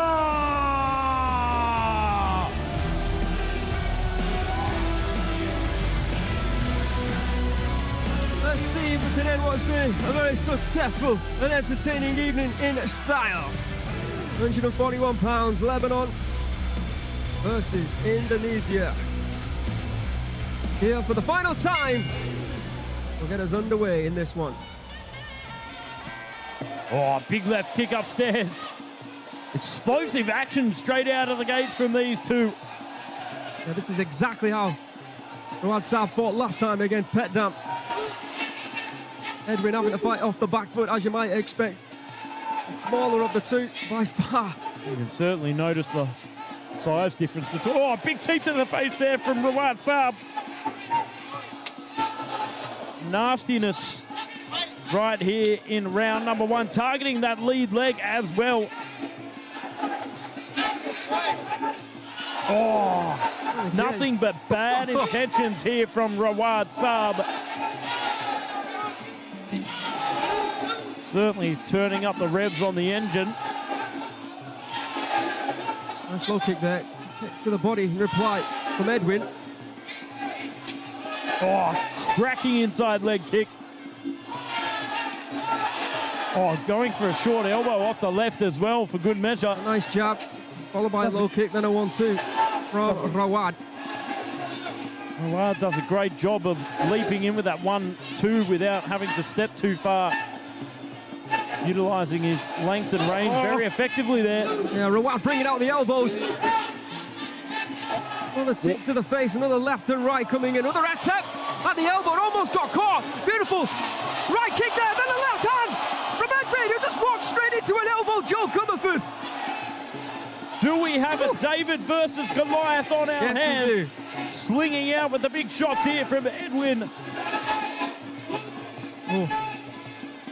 A bit of hope there, wasn't there, for Edwin? Certainly a big turnaround as he leaps in. Oh, that short elbow there from Rawad once again. Not quite hitting its mark. Inside leg kick once again there for good measure. Oh, and again with that teeth to the face. I'd like to see the hands from the pocket rocket come out once again here from Edwin. You know, performing right now, like you said, David and Goliath, the best he can. Considering the height difference. Such a big factor though.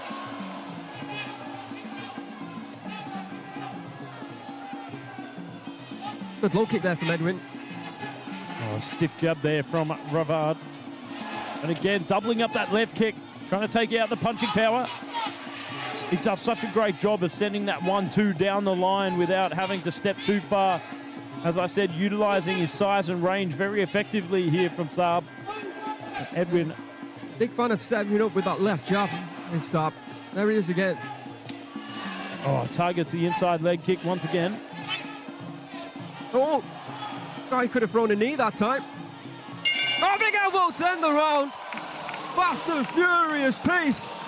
You can see the frustration on the face there of Edwin Putra from Indonesia as he goes back to his corner. It's always going to be an uphill battle against someone as tall as Saab, but if you factor in the fact that his intensity is also up there, and Edwin Putra, like I said, uphill battle, but did his absolute utmost to make it at least uncomfortable on a few occasions for the Lebanese fighter. But overall, with those teeps, with the fact he was pressing, we'll probably give round 1 to Saab, Joe Comerford.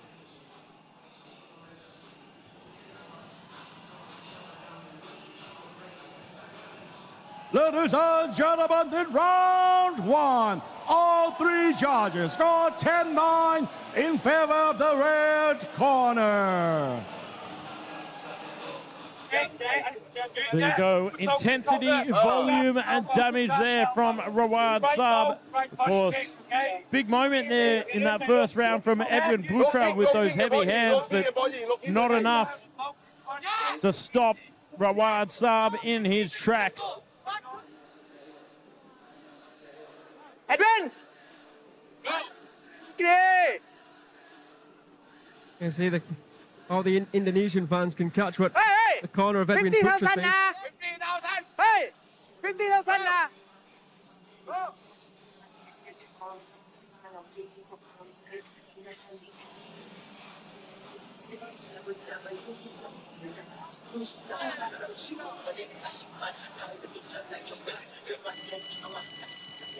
What advice, Joe Comerford, if any, could you give to Edwin right now? Do what he did in that big moment in the first round. Yeah, try and replicate that. Would you advise him to attack the legs? Oh. Just as I was saying, that beautiful right low kick that really did bother Rawad Saab. Good strategy here from Edwin Putra. Tightening that lead leg. Oh, there's a cut over the right eyebrow. Go back to the legs if you can. Look at the strikes landed there, 41-9 upstairs. Putra's game, you've got to give it to him. Yeah, he's one tough customer. Oh. Solid right hand there from Saab. It's a nasty cut, it really is. When the blood's flowing like that, his face already a mess. Marching forward here from Putra, getting his second win. Solid right hand. Oh, tries to elbow back, but just having difficulty finding the range because of the height of Saab. Needs to go back to those leg kicks that we were talking about earlier on. Oh, there it is. Said and cemented. Big right hand there from Saab in return.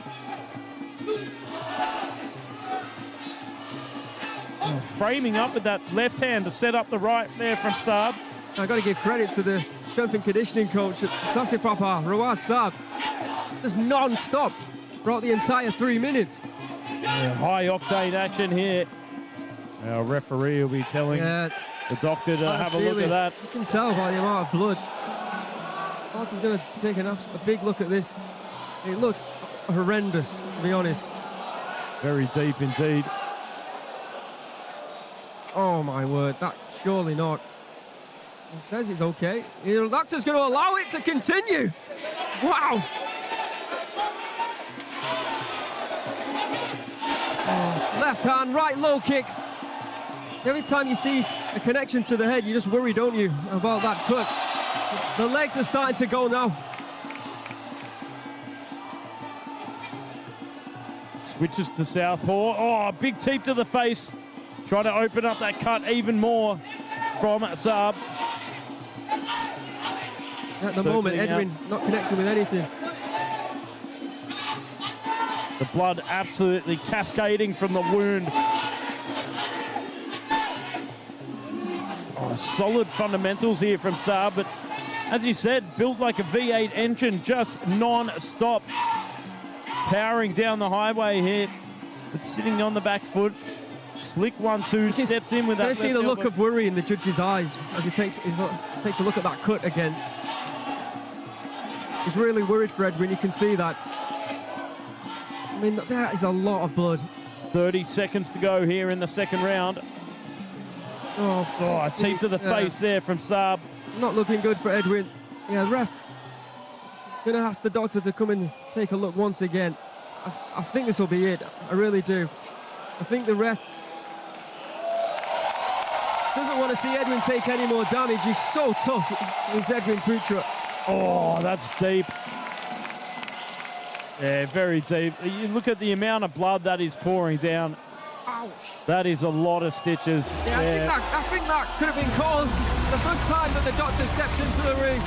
But congratulations to Rawad Saab, getting the job done here in round number 2. A reprieve from him. A reprieve for him after that knockout loss to Petchdam the first time that we saw him. I do hope that we see Edwin Putra back though, probably in a more suitable weight class, an opponent who's not as tall as Rawad Saab, so we can give the Indonesian fans something to cheer about. But a big victory and a well-implemented game plan from Saab. Once he started connecting with the elbows, you can see Edwin Putra just start to fade. Big low kicks. And in the end, it was just Saab who was just toying with him. He was the one forcing the shots, connecting with whatever he threw. A big win, a job well done for Saab. After we do the announcements, Joe and I will be back up and we'll be going through the title fights that are upcoming here the next few weeks on RWS. In the meantime, I'll hand you over for the final time to Mr. Beer. Ladies and gentlemen, after 2 minutes and 34 seconds in round 2, we have the winner by way of technical knockout, red corner, Saab.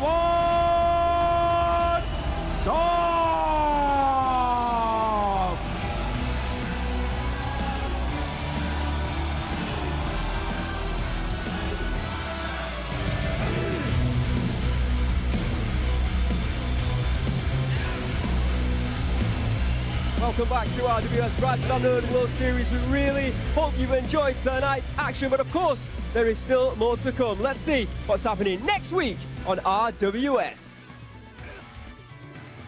Of course, coming up next week, Jigsaw will defend his title against Suapum. Aaron says he is one of the best in the division, and I believe him as well. He is a phenomenal asset here at Rajadamnern Stadium, taking on one of the heaviest hitters in Jigsaw in the flyweight division. Yeah, it's going to be a great fight, that one. But not only that, we have another Rajadamnern Stadium title fight. 2 will be going down next week. It will be Jarun Suk defending his Rajadamnern Stadium Bantamweight World title against the very dangerous and deadly Muay. Let's have a look at the bantamweight rankings, the top 5 at 118 pounds. In at number 5, we've got Southpaw, who's been around the block. Petchchonlatharn in at number 4. Rankings updated monthly here at Rajadamnern Stadium. In at number 3, Chusap Salachip. We've seen him before here on RWS when he took on Nadakar, of course. In at number 2 is the challenger. Next week, he goes by the name of Muay. Number 1, Pangtor decided to move up to 118 pounds from 115 pounds, a former world champion. But of course, the champion is still Jarun Suk. Will he still be the champion at the end of next week? Tune in and find out. A great list of very talented 118-pounders, but like I said, it will be Jarun Suk taking on Muay. And of course, the 16th of May, Duan Gao Gao will take on Chalamchon in a super fight for the light flyweight world championship title right here at Rajadamnern Stadium. Then, at the end of next month, the 27th of June, it will be RWS 200. We are celebrating the 200th episode of RWS in style. There'll be more to come about the matchups taking place on RWS 200. I'm looking forward to seeing who will be performing. Welcome. Well, I shouldn't say welcome, I should say goodbye from all of us here on RWS. Well, goodbye from on DAZN, on Facebook, and indeed on YouTube. Just remember one thing, this is RWS, and this is Rajadamnern!